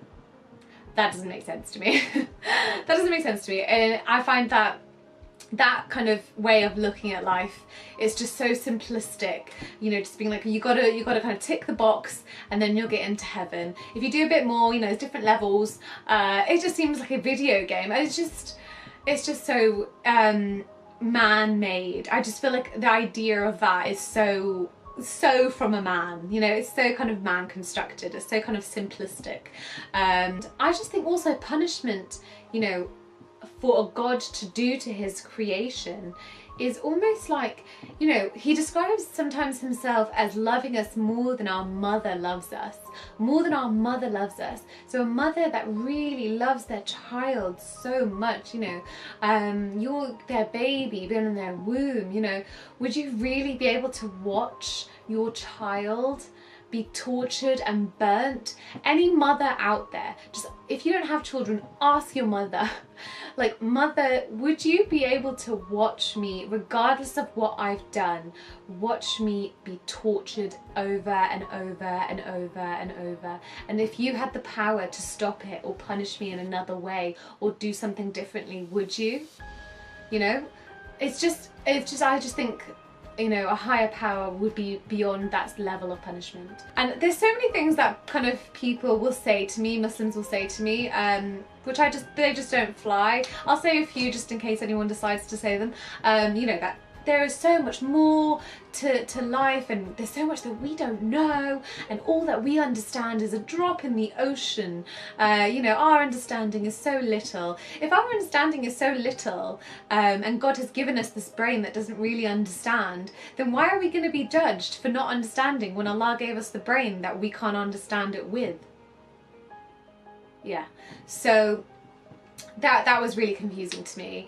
But also that, you know, in kind of science, we know a lot more things. You know, we know that, for example, a psychopath has a gene. You know, often criminals that have a more kind of inclination to do kind of criminal acts actually have a gene, so can be genetically inclined to do it, and can lack empathy, for example, so can kind of murder and murder and murder and not have any empathy. You know, so there's kind of various levels of kind of mental illnesses essentially, and things that are within your mechanisms that can determine how you are, but also your environment, you know, where you're raised. You know, it's not fair for me to kind of say, you know, I'm going to put this human being in this position where they've got a crappy life, and then they've got, you know, their kind of genetic inclinations.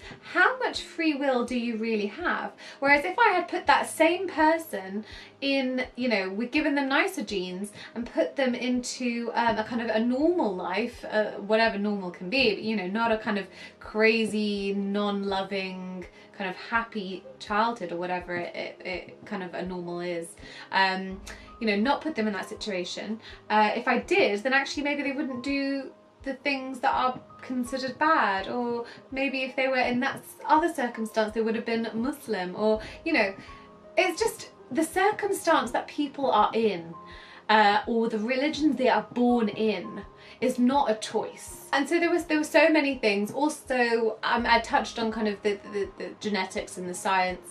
There were also things, evolution was a big one, you know, just general kind of scientific errors in the Quran, for example. A lot of Muslims have this idea of like, oh, the miracle of the Quran is there's like science in it, and that, oh my god, look at the fetus is, you know, in the Quran. And how did they know at that time? They knew because the ancient Greeks had already had this understanding of the fetus. The ancient Greeks were amazing. You know, I'm pretty sure they weren't Muslim. I'm pretty sure they didn't have any messages from, you know, angels or anything. And they were, you know, having all these kind of scientific observations and, you know, doing these experiments and finding out so much. And the reason that actually, if you look at the kind of understanding of the science, it's actually not always exactly correct. It's kind of a gist. So people be like, oh yeah, but they were just giving you an idea. How would they have even known that little part? But they did know a little part because of ancient Greeks, and also the ancient Greeks weren't 100% accurate. That's why they have the same errors in the Quran. So it's the same similarities and same sort of errors that actually shows that it came from that exact time. So anyway, there's so much I could say about kind of, you know, the science and the miracles, and there's so much I could go into. Honestly, this would be literally like the longest video ever. So I kind of just wanted to give you a taster. I think a lot of Muslims are Muslim because they're born Muslim. You know, they're born, as I was, into a bubble. Sometimes the bubble doesn't burst. Sometimes you're in the bubble for life. And then when you get to a certain age, there's no point of bursting a bubble because that is just your life and you've created everything around that. I just can't understand the judgment, you know, essentially the meaning of life doesn't make sense. Even the idea of kind of life is a test, it just seems so cruel, and again, man constructed, man-made. It doesn't. I personally am now agnostic, and I do think that if there is a God, that he's just way above this kind of simplistic idea of like hell and heaven and right and tick a box, tick these boxes and then you're in. I think it's so much deeper than that, and I don't think there's just one way of being a good person, or one way of doing the right thing. I'm not too sure, as I said, I'm agnostic, so I'm not too sure kind of how it'll unfold. I just don't believe in the concept of heaven and hell at all. I don't believe that violence in any way, even in hellfire, should be the way to handle things. It kind of reminds me almost of, when parents used to think it was okay, I hope people still don't think it's okay, to hit children. And, you would hit children and you would think that was the best way of handling it. But, now that we've come to understand, actually violence is just reinforcing violence, and actually you're just teaching the child that it's okay to be violent. There are other ways to kind of teach people and punish people. I'm not saying that for example, punishment shouldn't happen in our society, for example, because someone asked me, when I was discussing this with someone, I said that I think we don't have a lot of free will because of our genetics and because of our environment. And they were like, well, then should there be no prisons? Absolutely, we should kind of have people separate, if they're not well. But I just think if there's something above this world that can kind of, is a god, essentially, they would see beyond kind of, beyond the social constructs, and they would be able to know that that person isn't well, and so they shouldn't be burnt for eternity. There's so many reasons why it's just wrong, basically, to have that understanding of hell, and why I don't believe it. So I hope that gives you a picture of a few of the reasons. As I said, I kind of really try to kind of put them as concisely as possible into a little box for you. If you want me to elaborate, if you want to know a bit more, if you have any other questions, please comment below. I'd really like to know. And as I said, I've got loads more to come, so do subscribe, like this video, and yeah, let's stay in touch, guys, and I'll see you guys soon. Bye.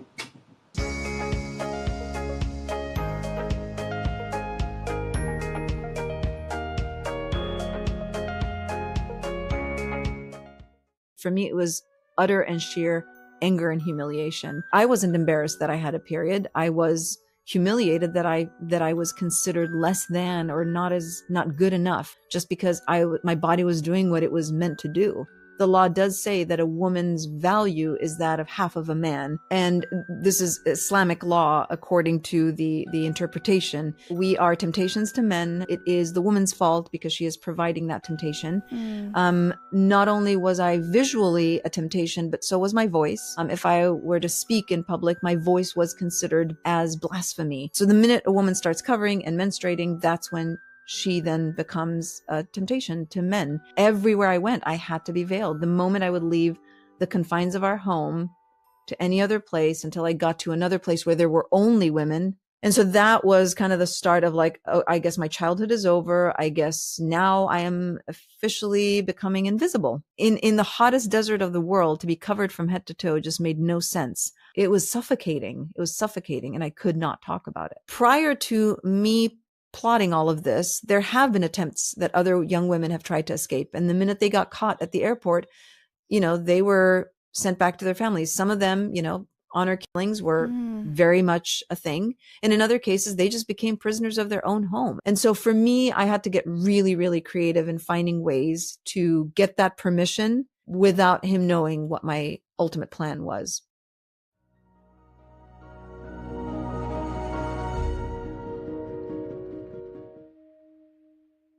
Hey, my name is Shalisa Ansola, and this is Cults to Consciousness, where we discuss leaving high-demand religions or organizations and finding healing and independence through awareness and true individual sovereignty. if you're only listening and you want to see our faces, go to our YouTube channel. It's so awesome when you guys can like and subscribe and interact with the post. It really helps boost it to more people so others can become aware of these stories, your survivor stories, become advocates as well. And we just really appreciate seeing those words of encouragement for our guests who are sharing their stories.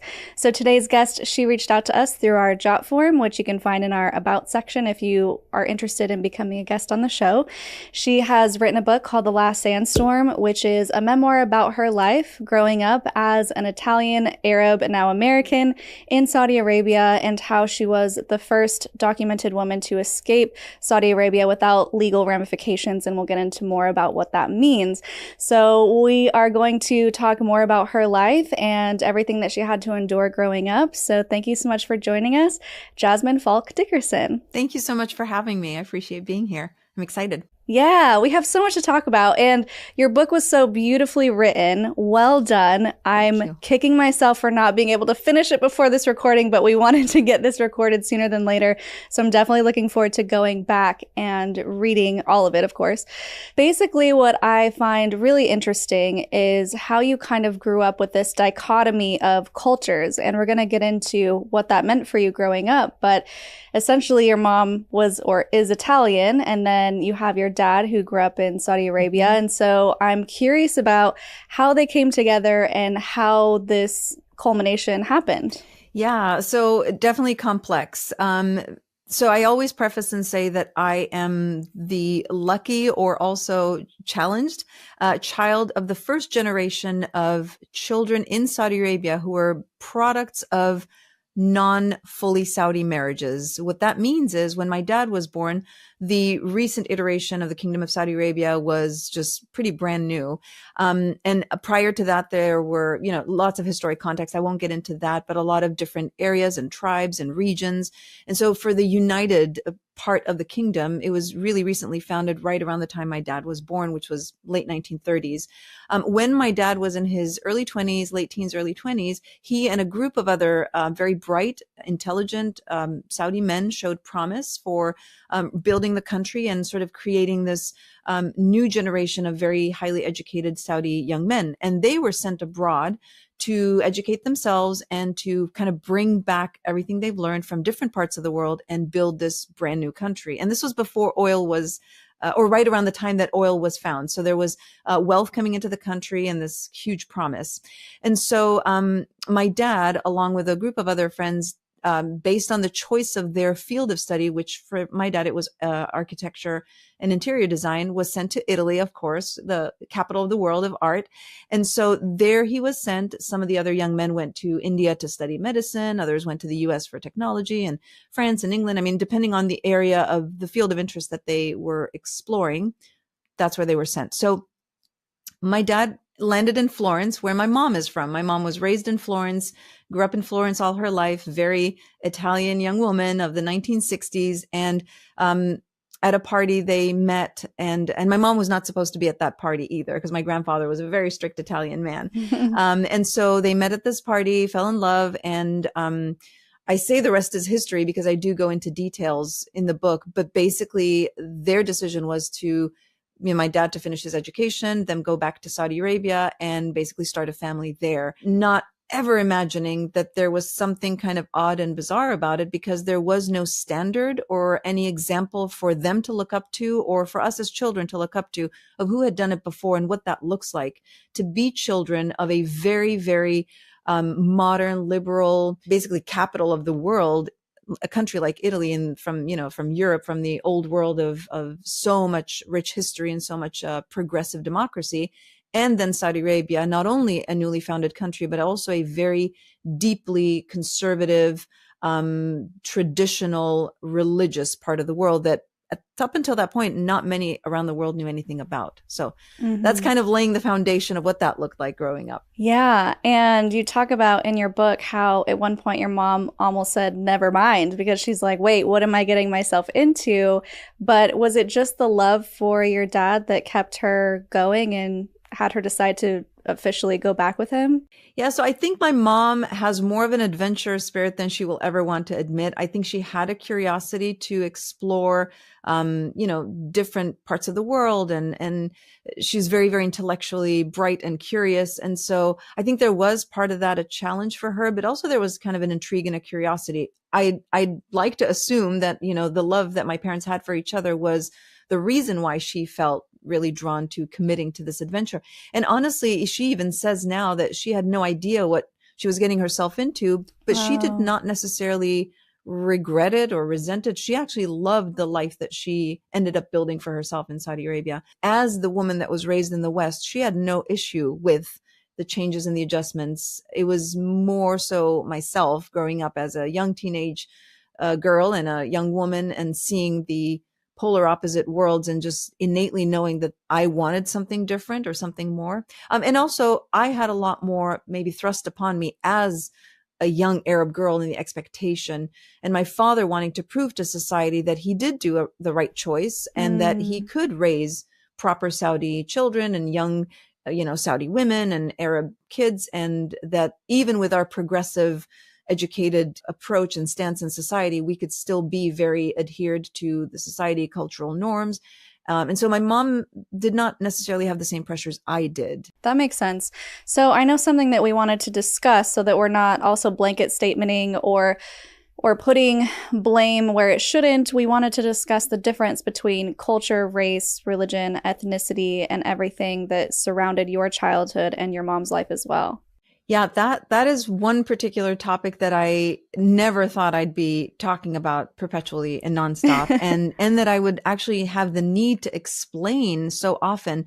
So the part of the world that I come from does not really concern itself very much with the nuances and the details that the United States seems to be really concerned about. There tends to be a lot of focus here around race, understandably, because the history of the United States was built a lot on those kind of problematic, histories, or, we won't go into that detail, but obviously race played a huge part in how the United States founded itself, starting from the indigenous communities to obviously slavery. I don't want to speak on behalf of the rest of the world, but I can tell you where I grew up, I never ever remember talking about race, ever. They talk about race in a very different context. It's more about your heritage, your tribal connections, your sometimes origins. There's definitely a lot of prejudice around your origins as an Arab or as a non-Arab, as a Saudi, as a pure tribal person, as a non-tribal person. So there's conversations around that.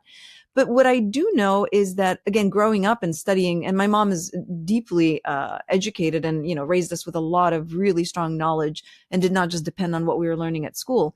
But race, ethnicity, and culture, and now we add religion and, citizenship, those are all very, very different things. Race is really what you identify based on your, I guess, race. Growing up, there was like either African or Black, European or Caucasian, which that also stems beyond Europe, includes also a big part of the Middle East. And then you have Asia, which, is both East and Southeast Asia.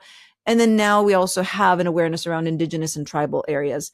So my racial identity was never in question. My parents both belonged to the same racial identity, which my dad was Middle Eastern, or was, because he has passed away, but was Middle Eastern, my mom Italian, Southern Italian. But racially, we did not look like biracial children. We looked like bi-ethnic children. We came from two different ethnicities, i.e. the Arabs, and within the Arabs, there's lots of ethnicities.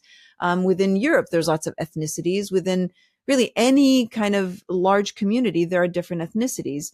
And then there's, of course, tradition, which impacts, what history has done with travel and with trade and all that. And then there's religion, which religion can change. It has no ties to your origin of nationality, of your racial or ethnic background. And so that was a shock to me when I came to this country, where people really wanted to pinpoint my racial identity. It was never anything I ever thought of. I have a strong connection to my ethnic background.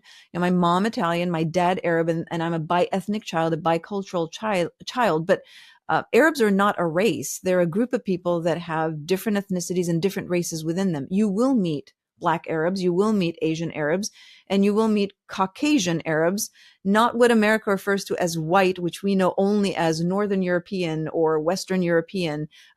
White falls under the category of the larger umbrella of Caucasian race. So I find myself having these conversations very often because there is always this like either light bulb moment or aha moment where people are like, oh, and I appreciate and validate the need to really understand people so that we can, address discrimination and all that. But I've never had a problem with racism growing up ever. Quite the opposite. I was too white maybe for being in an area that was a lot more tan or a lot more olive. And I'm very olive.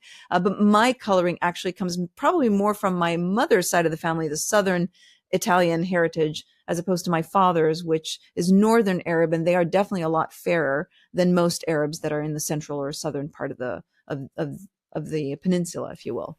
Okay. Yeah. Thank you for explaining that. And I think we wanted to kind of differentiate that because we wanted to talk about your upbringing in a way that doesn't discriminate or doesn't create, I don't know if Islamophobia is the right word to use here, or doesn't create bigotry, because we don't want to blanket statement a whole group of people. We just want to talk about the ways in which you grew up, talk about the foundation which you were a part of, the culture that you were a part of, and how that impacted you. So do you have anything else to add before we kind of get into those specifics? Yeah, thank you for highlighting that. That's really important. And that's the reason why I bring this up. It's not because I'm attached to any particular identity. Truly, I don't care how people see me or how they label me or how they identify me. That does not concern me to the least. What I do worry about is how it does paint that very broad brush. When people hear that someone is either Arab or Middle Eastern or Muslim, they immediately assume that they fall under this exact same category of labels, and it is not like that at all. It's actually quite the opposite and far from that. And so thank you for highlighting that. And my goal certainly is always to educate. I am an educator, and so even though my personal experience has had a lot of very traumatic and problematic and concerning experiences, it was my experience and does not necessarily reflect the experience of every single person that may have had a similar background to mine and or is living a very different life based on their choices or the circumstances in which they find themselves in. So yeah, thank you for highlighting that. Yeah. Great. So then let's talk about what your specific upbringing looked like. What was the fabric of the culture that you grew up in specifically? Yeah. So when I was growing up in the 1970s, I was a young child. And even though I was feeling like there was something weird and odd and different about my life and about my upbringing, I could tell my mom did not belong to the area like most of the other women. I could tell, and my mom learned how to speak fluent Arabic, by the way, but I could tell that when she spoke Arabic, she didn't sound like all the other women. And my dad was fluent in Italian. At home, we spoke Italian, but outside of the home, obviously, it was mostly Arabic. And I knew there was something different about us. My parents never brought it up. They never talked about it. They never sat us down. It was just who we were. And we were also in a pretty solid group and community of other families like us, a lot of Saudi dads married to Italian moms. And so we had our little community as well. Since most of us were far away from our Italian families, our grandparents, our aunts, our uncles, our cousins. And so when we were in our little bubble, I felt like, okay, cool. Like we're all the same. But when I went out in society, I could tell that there was a huge difference. And so as a child, it didn't trouble me as much as I always worried that I was going to lose my mom because she didn't belong there. Totally irrational. But again, this is a child that's trying to reason with something that did not seem like the norm. And so I always worried about this. Any moment around the corner, I was going to lose my mom. This was until I hit my tween years, right before, becoming a teenager. Then I started to really see how differently women were treated, what the laws were saying, what the expectations were, and just slowly started to notice that my existence was very, very obviously being kind of isolated and closed off and hidden. And there was no place for me to be out in public. And this is, again, as a tween child.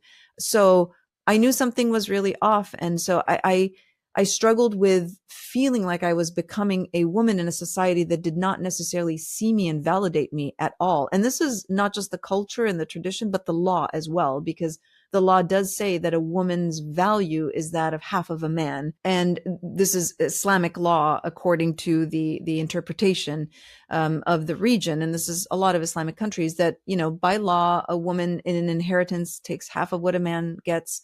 That if there was a crime and there was a witness, one man is the value of two women. So and this was said to us just very casually. This is just how it is. It wasn't like I'm schooling you and teaching you, or can you imagine this is how it is? It was just like, this is, and everyone around me seemed to be okay with it. I had a really hard time processing that. Yeah. And you mentioned that the first time that you were told to do something that was specific to the culture was around 9 or 10 years old, right? Yeah. So when young women develop and become, young ladies, if you will, when you get your period, essentially is when you become a woman in society. And there's immediately the expectation of covering. You have to wear the abaya, the cape, the veil, covering your face, all of those things. So I went to a private school. It was it was girls and boys, but they were separated. They were not co-ed. So up until second grade, girls and boys were together, and then in the girls section. And then after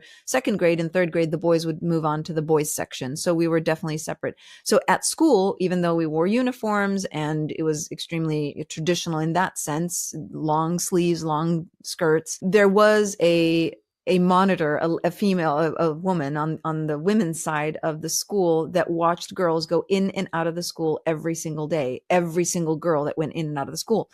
And she would assess when a girl started to look like she was developing or developed or a little too womanly. Whoa. And she would immediately point to the girl and say, tomorrow you come to school veiled, covered from head to toe. Like you are ready. Didn't matter if she got her period or not. It was just based on what she looked like. And so every day I would go in and out of the school, and my mom taught at the school. She was an English teacher at the school, and my sister went to school with me. And so I would always try to go in and out of the school, sort of hiding behind my mom and my sister, even though I was tall, but I was skinny.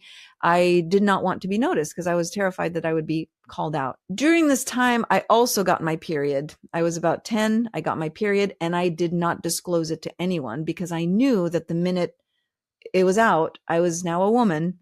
And even though, again, my parents have a very different kind of perspective on how they raise their daughters, they still have, an obligation to society and an expectation. And this is during a time when society knew everything about everyone. So I did not disclose. I figured it out on my own in my own little 10-year-old self. It was not easy. But even my mother, who I was deeply close to, I did not disclose this to. And I went a whole year figuring it out, but no one knew that I had gotten my period, and I was essentially developed. And then my sister, who's a year and a half younger than me, got her period the next year, obviously like clockwork. And, she was kind of excited. I mean, she's a lot more feminine and a lot more comfortable in her own kind of self in that way. And so she announced it, and everyone was like, whoa, okay, well, I guess, yeah, I mean, Jasmine's a little skinny and underdeveloped and all that. And, but then I knew that my secret was going to run its course. And so the month after, when I got my period, I was like, oh, me too. And so now we both got our periods. That same month we went to school. And that monitor lady that was watching all the girls going in and out saw my sister and pointed at my sister and said, okay, tomorrow you come veiled. She said nothing to me though. And I'm a year and a half older than her. So I got in the car and I was kind of relieved. I didn't want to rub it in because it was my sister. Get home. My mom says to my dad, it's time, May was my sister's May, and, they told her she has to come veiled. And my dad goes, okay, well, we'll go shopping for the abaya, which is the cape, and the veil, and we'll get one for Jasmine too. And I was like, whoa, why? And he's like, well, you can't go around the older sister not covered when your younger sister has to cover. And so that was kind of the start of like, oh, I guess my childhood is over. I guess now I am officially becoming invisible in society because everywhere I went, I had to be veiled. The moment I would leave the confines of our home to any other place until I got to another place where there were only women, I had to be veiled all the time. Okay. This is age 11. Can we talk about the significance of this? Because I'm wondering if this is specifically like a cultural thing, if it's a law thing, if it's just an expectation, if it's part of the society that you're in, like the bubble of a society, or was it just everywhere? That's how it was. Yeah, that's a great question. So, and it's important because people now have a very different vision and idea and impression of that part of the world. And it is a little different now. When I was growing up in the 1970s and 80s and 90s, this was the law. It was the tradition. So it's a mixture of law, tradition, and religion. Mm-hmm. Some Muslim countries apply a very different approach to the Islamic teachings and laws. Some separate it a little bit. Some, create this perfect, relationship between both tradition and religion. Saudi Arabia, like a couple of other countries in the region, went very, very deep, extreme application of both the religion, interpretation of the religion, but also tied to their cultural, tribal, and traditional values. And so it's really hard to decipher what influenced what, because prior to the 1970s, it was always a very conservative area, but there was also a lot more norms in terms of tradition. Bedouin women had some authority. They had matriarchal areas where they did the work. Or if you look back at history, also there were a lot of strong women in the area. Not as many as the West, of course, but there still is in history evidence that women were not always deeply submissive. I'm not sure what happened in that region during that time, but my belief is that there started to become a greater invasion of Western ideology, Western presence, especially with the oil. A lot of areas there started to feel a little threatened, and probably amped up some of the traditional values and some of the expectations. And, using women usually is the easiest way to go. But I'm not a scholar of the religion. I was raised Muslim. I do not practice Islam. I don't practice any religion. I'm not a scholar in the sense that I can tell you all the details. I can tell you that there have been many interpretations of the religion. I'm very well versed in how it was taught where I grew up, which was fundamentalist. Mm-hmm. And so that's what I would think would be the closest reasoning behind differentiating what that was. Was it tradition? Was it religion? I think it was just a combination of all the things that then tied very much to, obviously, politics and power and all of that, which we don't necessarily need to get into, but they do definitely intertwine very, very comfortably. Right. So is the purpose of this veil to keep you from the gaze of men? Is it to keep you invisible, like you said? Or what was your interpretation of that as a 10-year-old? Well, my interpretation was what I was told, which was we are temptations to men. We are, if a man feels any kind of temptation, which he naturally will, it is the woman's fault because she is providing that temptation. Not only was I visually a temptation, but so was my voice. If I were to speak in public, my voice was considered by the, again, religious interpretations as blasphemy.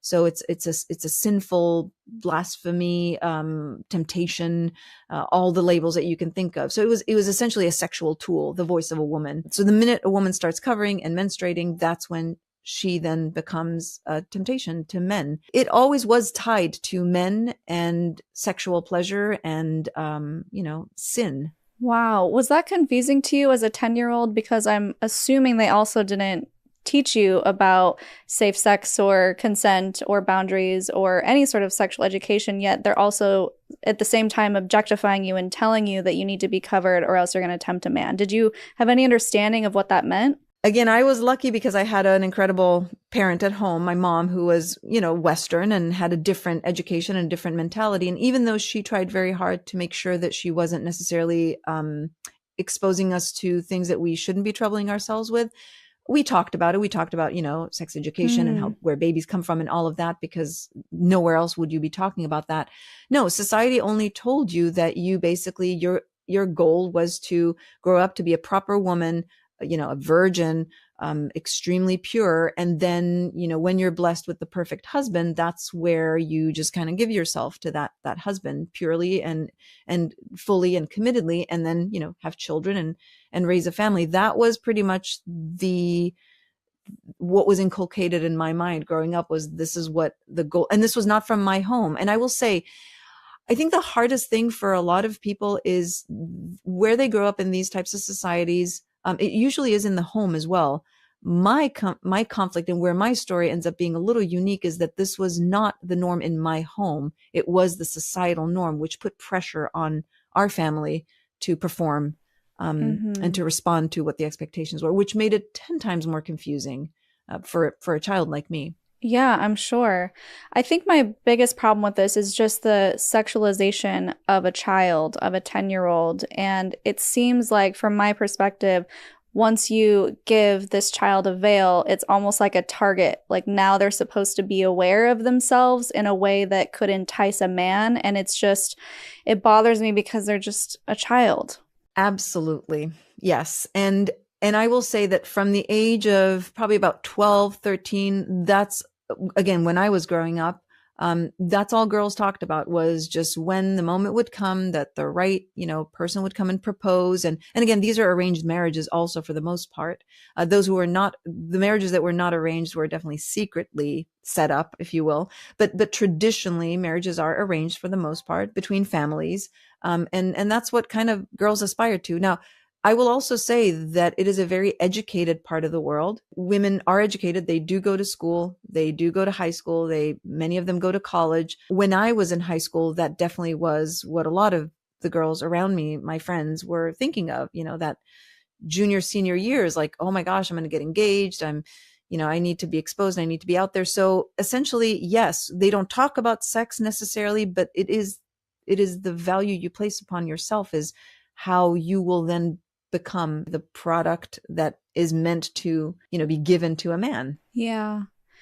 Growing up with a mom who was more on the progressive side because of her upbringing, obviously, and she was kind of forced to conform into this way. You said she was really happy to live that lifestyle. Did you notice any sort of conflict or back and forth in her mind of wanting to maybe dress a certain way but not being able to, and kind of feeling stuck, or did she just fully embrace it? Oh, that's such a great question. So my mom, I think aesthetically, none of the traditional norms bothered her. I mean, even though she was raised in Florence from, the infancy, my grandparents, my Italian grandparents, are from the South, so a lot more traditional. And so she grew up with a pretty traditional dad, my grandfather, who was, very modest and did not put up with a lot of, progressive or liberalized behavior for women. But so the clothing and the aesthetics, I don't think bothered my mom. I don't think she was troubled by the veil. I don't think any of that bothered her, how she dressed or how she conducted herself. I think where it became a little challenging for her was in the time that she was thinking more, like the intellectual stimulation. My mom is also a product of the New Age wave, so she was really into a lot of the New Age teachings. So cults in different ways, but and I subscribe to a lot of the New Age schools of thought very cautiously, but there was a lot of interest in a lot of those very mind-opening approaches to conversation, to self-realization, to purpose. And so I think that's where she struggled a little bit. It was more of the intellectual stimulation that she was seeking, and the freedom to be able to talk about some of these things, because it is very taboo. You do not question anything relating to religion. When I was growing up, you could not talk about any other religion or philosophy or way of thinking. It had to be all exclusively tied to fundamentalist Islam. So for my mom, it was growing up, I didn't, I knew there was something off, but then when I was a teenager, we talked a lot more about it. And she did give me a lot of opportunities to just vent my frustrations or my concerns, but it was always like in this room with the doors closed. We don't go out there, talk about this. Do not, don't share these thoughts with anyone else. Okay. So what were some of those thoughts, frustrations, and concerns as a teenager that someone who living in that area would have to deal with? Well, the fact that every summer we would go to Italy and see boys and see life, open and free, still very, very on a very short leash next to our dad or our brother or, our mom. It wasn't like I was dating in Italy or running around with boys or anything like that. It was definitely very watched, but I could see a very different life. Of course, we watched American movies, we watched TV shows, all of that. So I knew there was a world out there that looked a certain way. And then I knew what the reality of my world at home looked like, which was deeply devastating, not just for a teenage girl wanting to meet boys and get to know boys, but also just for being able to express my thoughts. I questioned a lot of things about the religious teachings. I was very, very enamored with dance and music, and I just absolutely loved playing music. But then in the fundamentalist teachings, they tell you that music is a sin. So at every corner you turn, your teachers would say, no music, that's a sin, haram, which is a sin. You can't play music. Every time the prayer call, we heard the prayer call, which was 5 times a day. You had to turn everything off. You had to adjust your behavior, your conduct. And then when you're in public, any way or even around just a group of women, you're watched and judged all the time if you're a proper Muslim woman or not. Have you started wearing a hijab? Because we cover because it's mandated by law. But the hijab, which is just where women cover their hair, it's a religious devotional act. And it is an act that once a woman commits to doing it, it becomes sort of her way of devoting herself fully to her, Islamic faith. Not all women openly or enthusiastically commit to that. I wasn't one that did. No one questioned it because they just assumed you covered when you went out in public. So no one knew who was, muhajjaba, wearing a hijab or not. And I know here they say hijabi. That is incorrect. It's muhajjaba. But then there's always that question, that pressure, at 13, 14. Oh, who's a muhajjaba now? Who decides to wear the hijab? So there was this competition of who was like fully devoting. And I felt always out of place because I just did not feel like I wanted to pray 5 times a day. I wanted to, wear the hijab. I wanted to not talk to guys or think about boys or wear long clothes all the time. None of that not only made sense to me, but it actually was suffocating. It was suffocating and I could not talk about it. Yeah. And all those things that you mentioned seem more of like the social side, but did you religiously believe in the doctrine? No.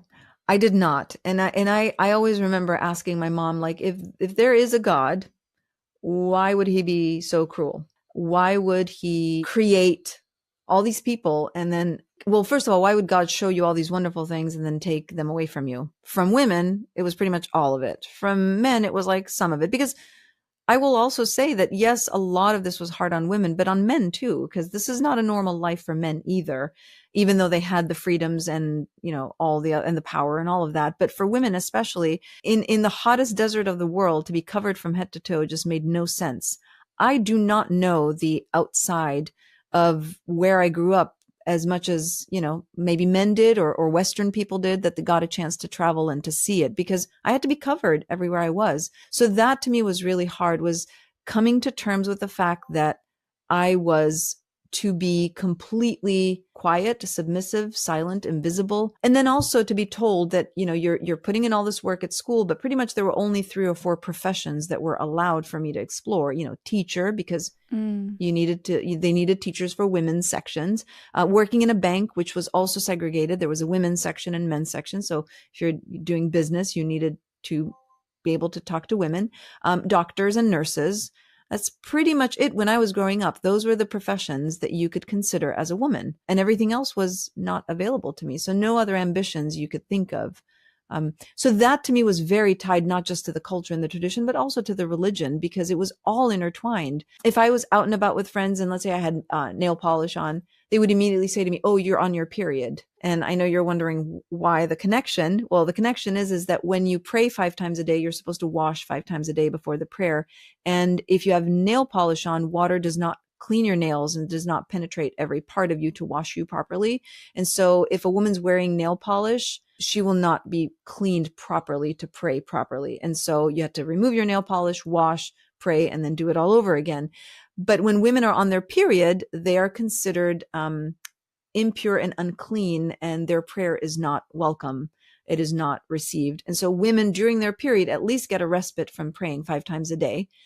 But the reason why is very, very degrading. It's very, it's shaming the woman. You're on your period. No one wants to get close to you or touch you because you're essentially dirty or filthy. So during your period, so if women have their nail polish on, it's because they're probably on their period and they can't pray. They can't touch the Quran either. You cannot touch the Quran. I remember being in the classroom and we'd have to all study, we had a subject, we all had to study Quran. And all of a sudden I would see some of my friends grabbing the Quran with tissues because they couldn't touch the Quran. And we immediately know, oh, she's on her period because she can't touch the Quran. Wow. Going as far as to saying you can't even touch a holy book, that must feel so isolating and degrading, like you said, and also embarrassing, even just as a teenager growing up in regular American schools, I would say that it was embarrassing. You didn't want anyone to know you were on your period. But when there's such an outward expression of what you can and can't do when you're on your period. That must have felt so embarrassing as a teen. Yeah, embarrassing was probably the least emotion I was concerned with. I know that that's what some of my other friends who were a little more liberal like me, my sister, I think there was more embarrassment attached to it. For me, it was utter and sheer anger and humiliation. I felt so humiliated because I felt like I wasn't embarrassed that I had a period. I was humiliated that I was considered less than or not good enough just because my body was doing what it was meant to do. Yeah. So these messages are really hitting home for you. They're really sinking in a way that is creating so much shame and guilt within your persona. 100%. Because at the same time, your mind is thinking about other things. Your mind is thinking about, what if this world is the world that I lived in? What if I just had the freedom? And, I will say there was a lot of sexual frustration, social frustration, all the things that normal teenagers feel, all of those were felt around me. I knew many of my friends felt that way. I knew that they made choices that were not the wisest, got themselves in trouble, whether it was, dating secretly or meeting boys or losing their virginity. I mean, there were some very, very concerning, corrupt and scary behaviors that were going on around me. I have no problem to confess if I ever fell into that, but I never did. I had zero temptation because I felt like I owed my parents to be, better than that. I felt like I did not want to necessarily, my parents were good parents and we had, a good home. And I had a lot of sense of self-worth and dignity that I did not feel like going that extreme would be the choice. And I will say I'm probably one of very few in my circle of friends that really held off on any kind of temptation. Some of them were as benign and as innocent as talking to boys on the phone secretly to literally losing their virginity. I was nowhere on that spectrum at all. I just really held it together with so much frustration and so much resentment because it just wasn't right. It wasn't normal. But I also didn't want to put myself in any kind of jeopardy because if that ever went out, a girl is destroyed. There is no future. There is absolutely no future. No marriage, no nothing. So, what is my best scenario here? And so I was very, very cautious with, making decisions that were not going to be a detriment to myself, to my present, and to my future. Mm-hmm. Can we talk about that more as far as the marriage being the sole purpose of a woman? Because it's seeming like, from what I'm understanding, is that if you don't get married, you're kind of stuck. And so what is the trajectory of a woman? What are the ways in which she is supposed to follow in order to get assigned a husband, or the whole courtship process? And how would it destroy a woman if she were, let's say, caught texting and she weren't seen as pure or clean anymore? Yeah. Great question. And I always, and I will say this a couple of times here as well, that I speak to my experience when I was growing up there. We're talking 70s, 80s, and 90s. Things have changed in recent time. I am not speaking to what the current social appropriate, expectations are. I have no idea. So I don't know. I'm not speaking on behalf of now. I've been gone for 25 years. But when I was growing up, okay, so here's how it was broken down. Girls went to weddings and funerals with their moms and their aunties and, and their family and their friends so that they could be seen by a prowling potential future mother-in-law or older sister, or because that's where they were looking for girls for their males in the family. Oh yeah, at funerals too. Yeah. Oh yeah. Mostly weddings, because that's when you're usually all dolled up, is at a wedding. And then young girls who are not married tend to have, there's a time during the wedding where, and again, these are segregated. Everything is segregated socially there. So there's a moment where, music is played. It's live music. It's very traditional music. And young women will just dance just to be seen. And usually it's the hair. The hair has to be really long and really flowy. And you really show the best of your essentially aesthetic gifts. That's how, girls are seen. So a mother-in-law, a future mother-in-law, a mother of a boy would see that, and she'd be like starting asking questions. Who is that girl? Who's her family? And so step one is, okay, is she aesthetically pleasing? Step two is, who's the family? Are they a family we're wanting to associate with or not? And so if it's like, yes, we do, then okay, great. Well, step two, is she engaged? Is she not engaged? And then the formality of proposal happens. Usually the mother goes and speaks informally to the mother of the male, speaks informally to the mother of the female, pays them a visit, and, just says there's language around it, but essentially it's like, we're interested in, maybe considering this pairing. And the moms don't say yes or no. They just basically take the information and then share with the dads, the husbands. And then if it's like, okay, everything is aligning, then the males have this kind of formal meeting where it's like the formal asking of the hand. If all goes well, in very traditional families, the girl and the boy never see each other, not until the night that they are going to sleep together. Whoa. This is in very traditional settings. And all of my cousins got married that way. In modern families, a little more progressive families, then the parents will allow for the bride and the future bride and groom to meet, to get to know each other, to have an engagement. During that time, though, they can only see each other and be together with a chaperone, either the mom of the boy or the mom of the girl. And so for them to be alone and be able to basically go shopping and buy rent a house or buy a house or whatever, and buy furniture and build a future together before they get married, they have to essentially be legally married. So they have to sign a contract called a milka, which means now we have transferred ownership of the girl from her dad to her husband. And the word milka literally means ownership. The word melik is king, which means a king owns his kingdom. And so the word mulk comes from owning. And so this ceremony is called the milka. Some people make a big deal out of it. It's a huge party. Other people don't. It's just this legal piece of paper. And it's also very regional. Some areas do not do the milka at all. They just do it all at once. And during this time, they can kind of be together, but they do not sleep together. They are just legally together without being, in the eyes of God, sinful, because they're alone. And so then after that is the big wedding. But that's kind of the traditional path that was around me. All of my friends pretty much followed that path. I followed that path.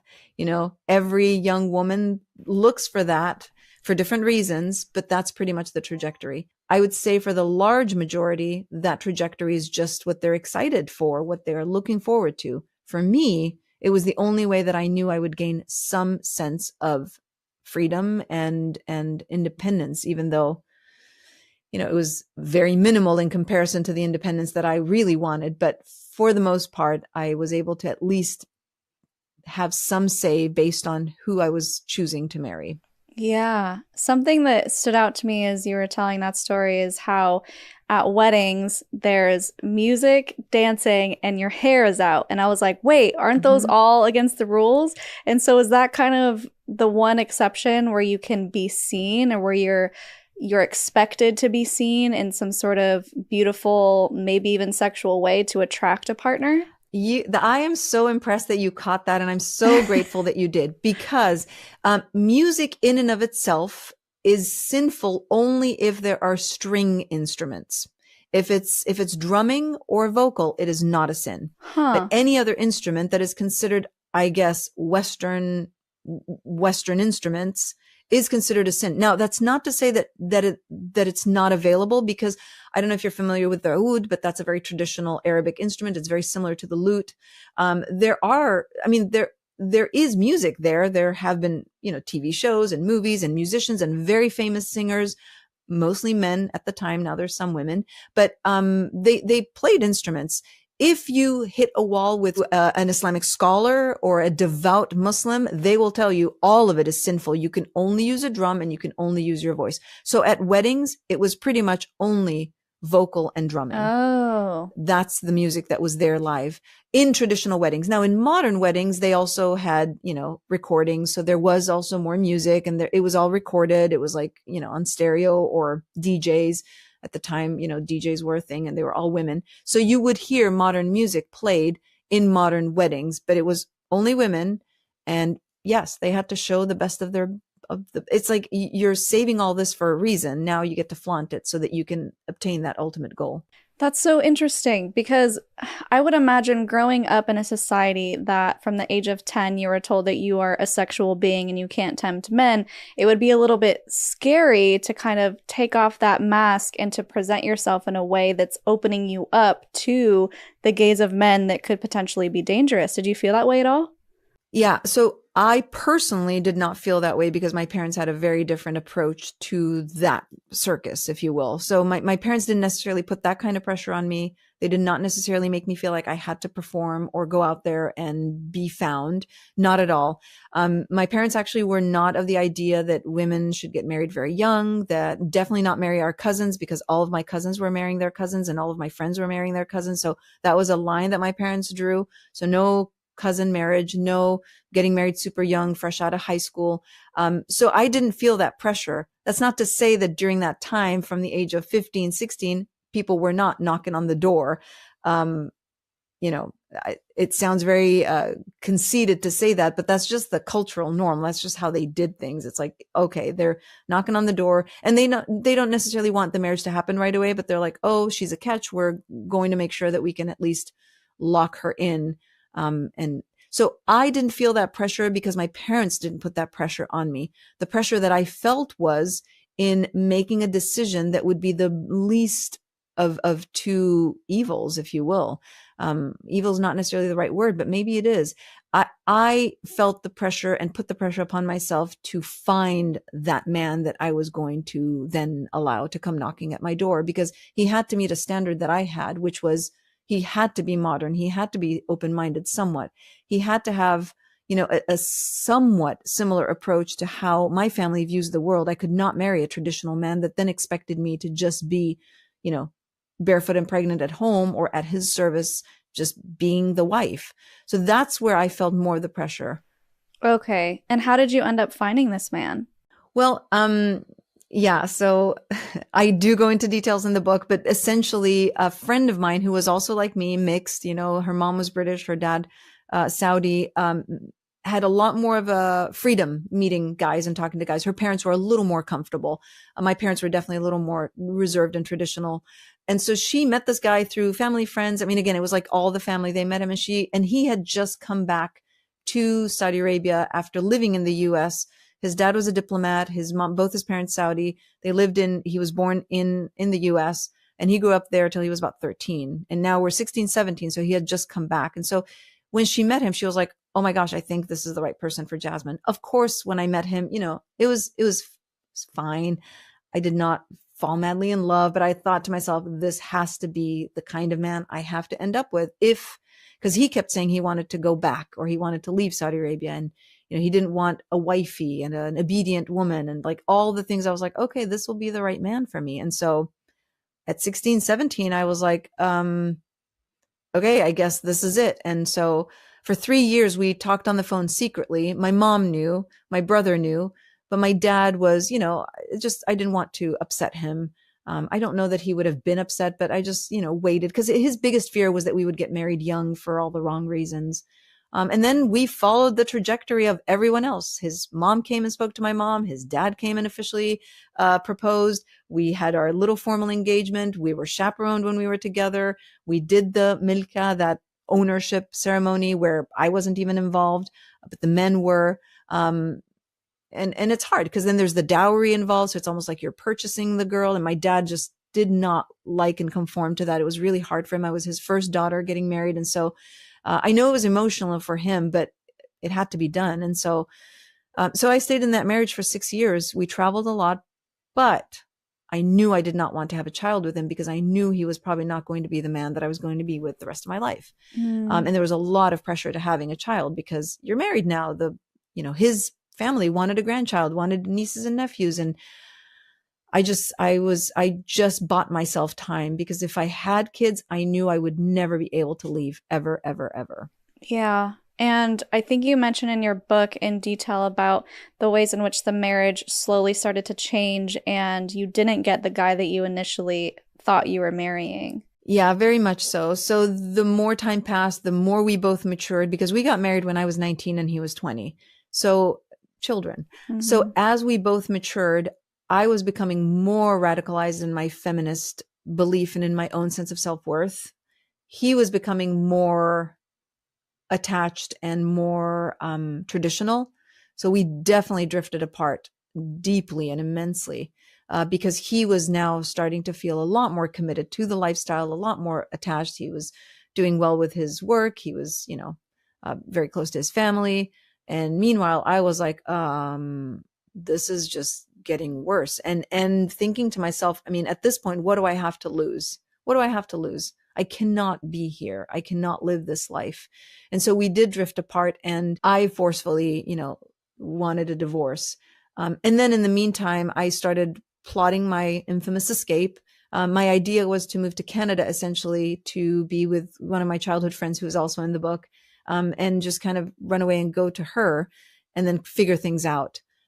But while I was plotting this escape and while I was getting, my act together, I fell in love with an American man there. And that was beautiful, wonderful, and extremely difficult. And, for all the reasons. First of all, because, my family would have never, ever been okay with me marrying a Western man. He was a lot older than me. He was not a Muslim. There are all these things, but at that point I was like, what do I have to lose? So I proceeded with my plan to leave, but then he became a part of that plan as well. Yeah, and I want to get into how you were able to actually escape. First, I'm wondering, did your husband at the time know that you were kind of drifting away and plotting to leave? So he and I talked a lot about leaving, period. Whether it was to another Arab country that was a little more modern and progressive, or whether it was going back to the US, which is what he wanted. I didn't necessarily have an attachment to the US. I'd come to the US and visited with him. Like, we went to Disney World and New York, where he grew up. But America was not necessarily my ultimate goal. Obviously I was attached to Europe and to Italy, but I didn't care as long as we were leaving that, oppressive environment. But again, as he got more comfortable in his job, and then his mom got really sick, and she was fine after that. But during that time, she really guilted him into, what if I die? I'm not going to see my grandkids. And it was like very dramatic, very, very typical, manipulative. And that really created a wedge between us. And, and the pressure of having a child. And I said, I flat out told him, if we had children, it would not be in this country. It would be in the West. I'm not going to have children here. I wouldn't do anything. And I said, I understand that, but I can't do that. And so that's how that marriage started falling apart. It was obvious to both of us. We just started to have very, very different goals. We recognized that we should have probably just dated and been probably girlfriend and boyfriend for a few years. A wonderful first relationship. He was a good man. He was a kind man. But our priorities had shifted completely. The way he envisioned his life was way more in alignment with the traditions and the culture. And he was also pretty religious, not to the extreme that he forced me to cover and abide by those really fundamental laws, but enough to where there was the expectation that I had to pray 5 times a day. There was the expectation that when we traveled to other Arab countries, I wore a hijab. Didn't have to cover my face or wear the cape, but I had to cover my hair so that I came across as a proper Muslim wife. That started to really feel very off from the original plan.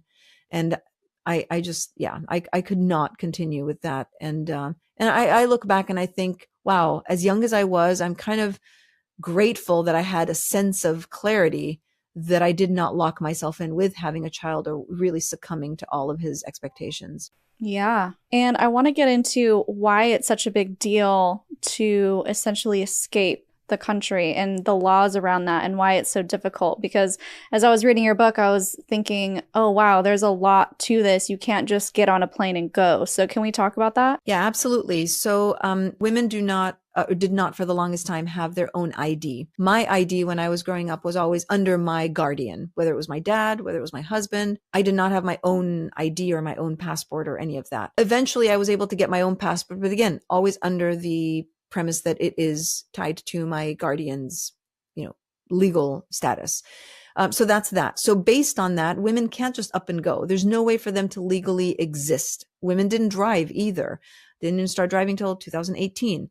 I came in 1999. So during that time, there was no place for a woman to have any sense of freedom to go to any public office or to seek anything, even divorce. If you were seeking divorce, you had to have really, really, really, really very valid reasons and it's impossible. It's just not set up for women to find, what's rightfully theirs. So what women needed was a written permission with a seal from their guardian that they have permission to travel what that travel entails, where they're going, and how long they'll be gone. And so that was, and this is like, even if you're traveling internally, but especially externally, if you're leaving the country, especially. So based on that, I knew that I had to come up with a plan. I had to figure out, how am I going to be able to put things together and essentially not get caught. Now, prior to me plotting all of this, there have been attempts that other young women have tried to escape. And the minute they got caught at the airport, they were sent back to their families. Some of them, honor killings were very much a thing. And in other cases, they just became prisoners of their own home, and they became bound to a life of servitude in the home and never be able to leave, not even to go to school or work or anything like that. So that has happened. It's been, it's been documented. It's happened. It's practiced. It's happened to lots of women. So there's always some kind of risk in putting yourself in a situation where multiple sources will come down hard on you. Now, in cases of women that have families that are somewhat progressive or, really invested in the well-being of the daughter, they will not kill them. But it is a huge shame for the family. Like, the family then has to live with that shame, with that.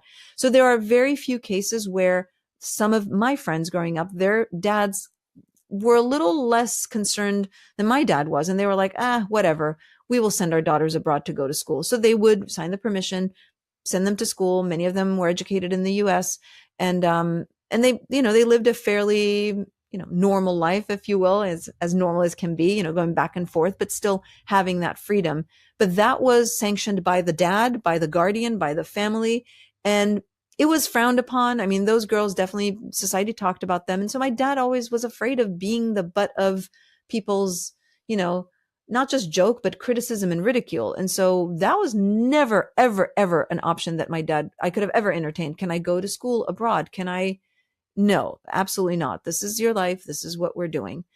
And so for me, I had to get really, really creative in finding ways to get that permission without him knowing what my ultimate plan was. Right. So what did that look like? How did you, I know because I read that part of the book, but how did you trick him? So essentially what I did was I took advantage of the fact that I have family in Italy.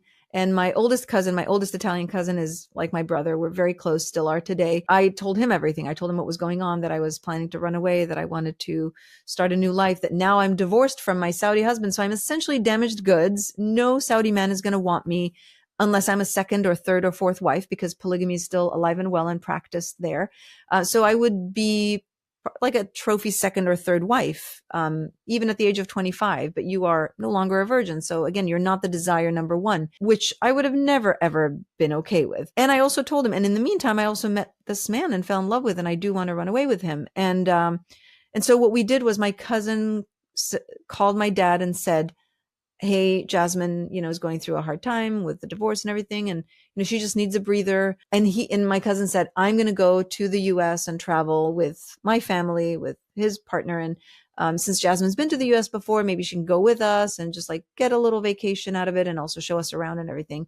Because I needed a visa to the US. Otherwise, I could have just gone to Italy. My dad would have probably been okay with me going to Italy to visit my aunt and uncle and my cousins. But I needed that visa to the US because I was running away with my now love of my life. And that's how we plotted that. And so my dad was a little hesitant, and he talked to my mom, and my mom's like, oh, I think it's a great idea. Now my mom knew a little more to the story. So my dad agreed. I had to get my passport. I had to get the visa. I had to get the letter from my dad, and I had to get, a return ticket. 2 weeks is what I got. Went to Italy, spent time with my aunt, who was dying, really. She was not well. And then after that, I got to the US, called my family. I'm here. It's all fun. It's great. And then in that 2 week time, as expiration time was getting closer, that I had to return, I told my dad, I found a school here that's willing to give me a full ride scholarship. And this was true because I was going to college. I found a school and everything. And my dad is really big on education, as you can imagine, because that's how his life started. And so he was like, okay, all right, well, what does that mean? 6 months. And I literally said to my dad, I have no future right now in Saudi Arabia, except for maybe a career. So let me get educated and then come back. And that's how I got him to agree. And so I bought myself time. And then at the expiration of those 6 months, I told him I actually met someone. I fell in love. I didn't tell him that I met him in Saudi Arabia. But that was the straw that broke the camel's back. That's when my dad was like, okay, nope, too far. Absolutely not. And then I became pretty much dead to my family for 3 years until my first child was born. Oh, wow. You just covered a lot of ground. Yes, I know. I want to rewind Okay. because you tell the story so well in your book in the airport and the feelings that you were going through. I really want people to understand the high stakes that were happening when you were trying to actually just get on the plane. Oh, wow. Yeah. I 25 years ago, and still every time I relive that moment, it's the anxieties in my body still. It never goes away, no matter how much therapy and EMDR and all that good meditation, all that good stuff you do. That moment will never, ever leave my body because I've watched movies, I've watched videos, I've read stories, I've heard about that crucial moment where that woman is in that line ready to get on the plane. And it's a matter of you're caught or you're free. And I was standing to wait to get through that moment. And keep in mind, in the airports, again, I don't know what it's like now, but when I was there, the airport was all the TSA folks were men. And then there was a room that they would pull all women to where you would be inspected by women agents. Everything is segregated. And so you would walk into a room and they touch you from head to toe. And I don't know what they're looking for. I mean, explosives, what I don't know. Maybe they were just following what they thought was the right thing to do, but you are groped essentially from head to toe. In that moment, of course, I had nothing to hide. I wasn't worried about hiding anything. I was just afraid that they were going to ask me too many questions and I would slip an answer and say something that would get them suspicious.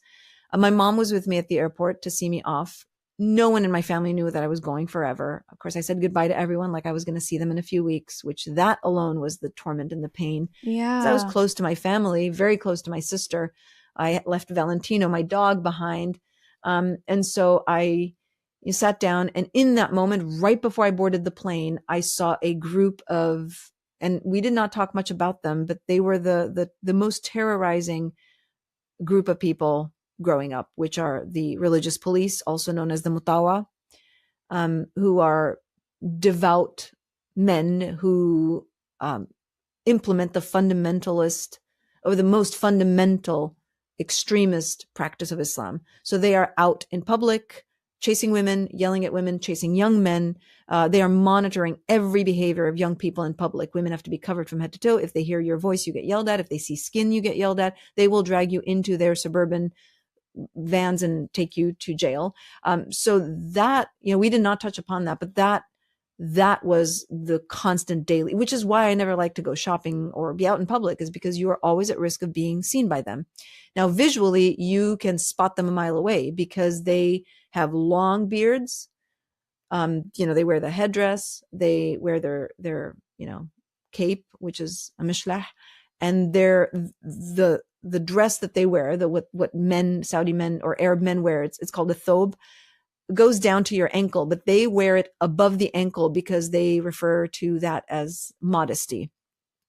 So you can tell from their short dress, their beards, the way they talk, the way their language, all of that. And so again, you can spot them a mile away. That was, to me, the most traumatizing visual of my life growing up. It was the scariest thing I could look at. I'm not going to make comparisons, but I'm sure other people in history have had similar, feelings towards other people that were a threat to their well-being and their existence. So in the airport, right before I was about to board, as they were calling my flight, they were walking literally right in front of me. And I thought, oh my God, they know I'm here. They know who I am. They're here to get me. And I froze and almost started having a panic attack. And my mom, who is amazing, grabbed me, pulled me close to her and whispered in my ear, get on that plane and just think you will never have to see them and deal with them ever again. Yeah. And so that just kept me breathing. I got on the plane. The minute the plane took off, I was like, okay, now I know I'm finally free. And I took the veil off. I took everything off. I basically stripped and just felt like, okay, maybe this is it. My first spot was obviously Italy, which felt like home, and I was with my family. But those 15, and this is not like now where security is long and drawn out. It is a short period of time, but man, it is so intensely, horrifyingly scary.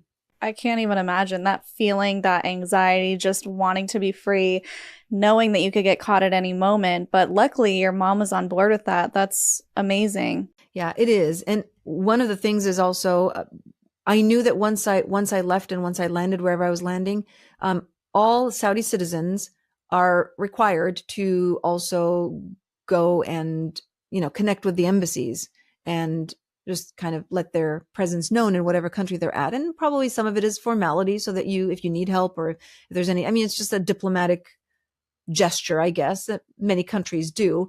I just went under the radar. I just did not want to be seen or noticed, so that was a big piece also for me, which is why I think it ended up being a smooth process.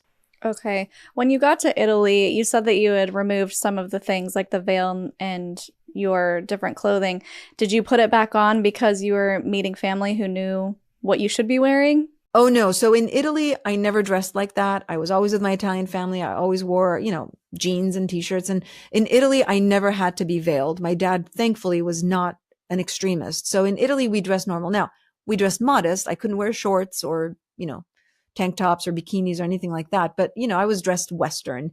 I did have my veil and my abaya with me because I intended on having that and just kind of having a ceremony for myself and burning it for my healing process when I knew the time was right, which happened a few months after that. But I never put it on again ever after that.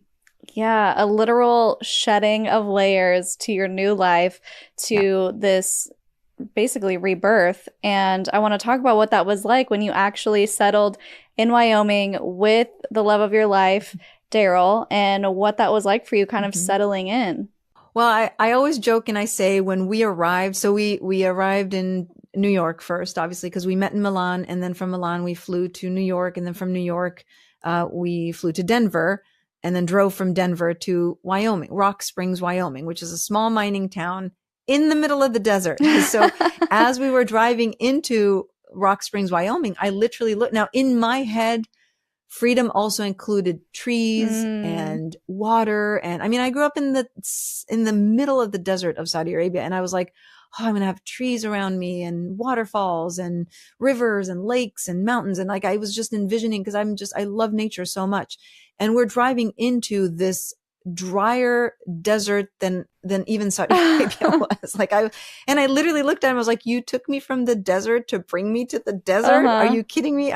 That was the big joke, but it was great. We landed in this fabulous little mining town. We were there a few years. I went to college there initially, community college. He worked there. And then we moved to Laramie, which is, a lot more progressive and has the university town and everything. But I think that I would say the hardest, most unpredictable process of adjusting was that I arrived in 1999 and I thought, okay, this is it. I'm going to be able to slowly, but I also had so much shame and I was so embarrassed to tell people what I came from, what my life was like, the fact that I ran away. I just wanted to be normal for once. So I really struggled with how curious people were and the questions that they asked and how intrigued they were. And so I treaded very, very lightly also because at that point, my relationship with my family was a little, on edge. But what I could not have predicted was 9/11, because right after that, within 2 years, 9/11 happened and my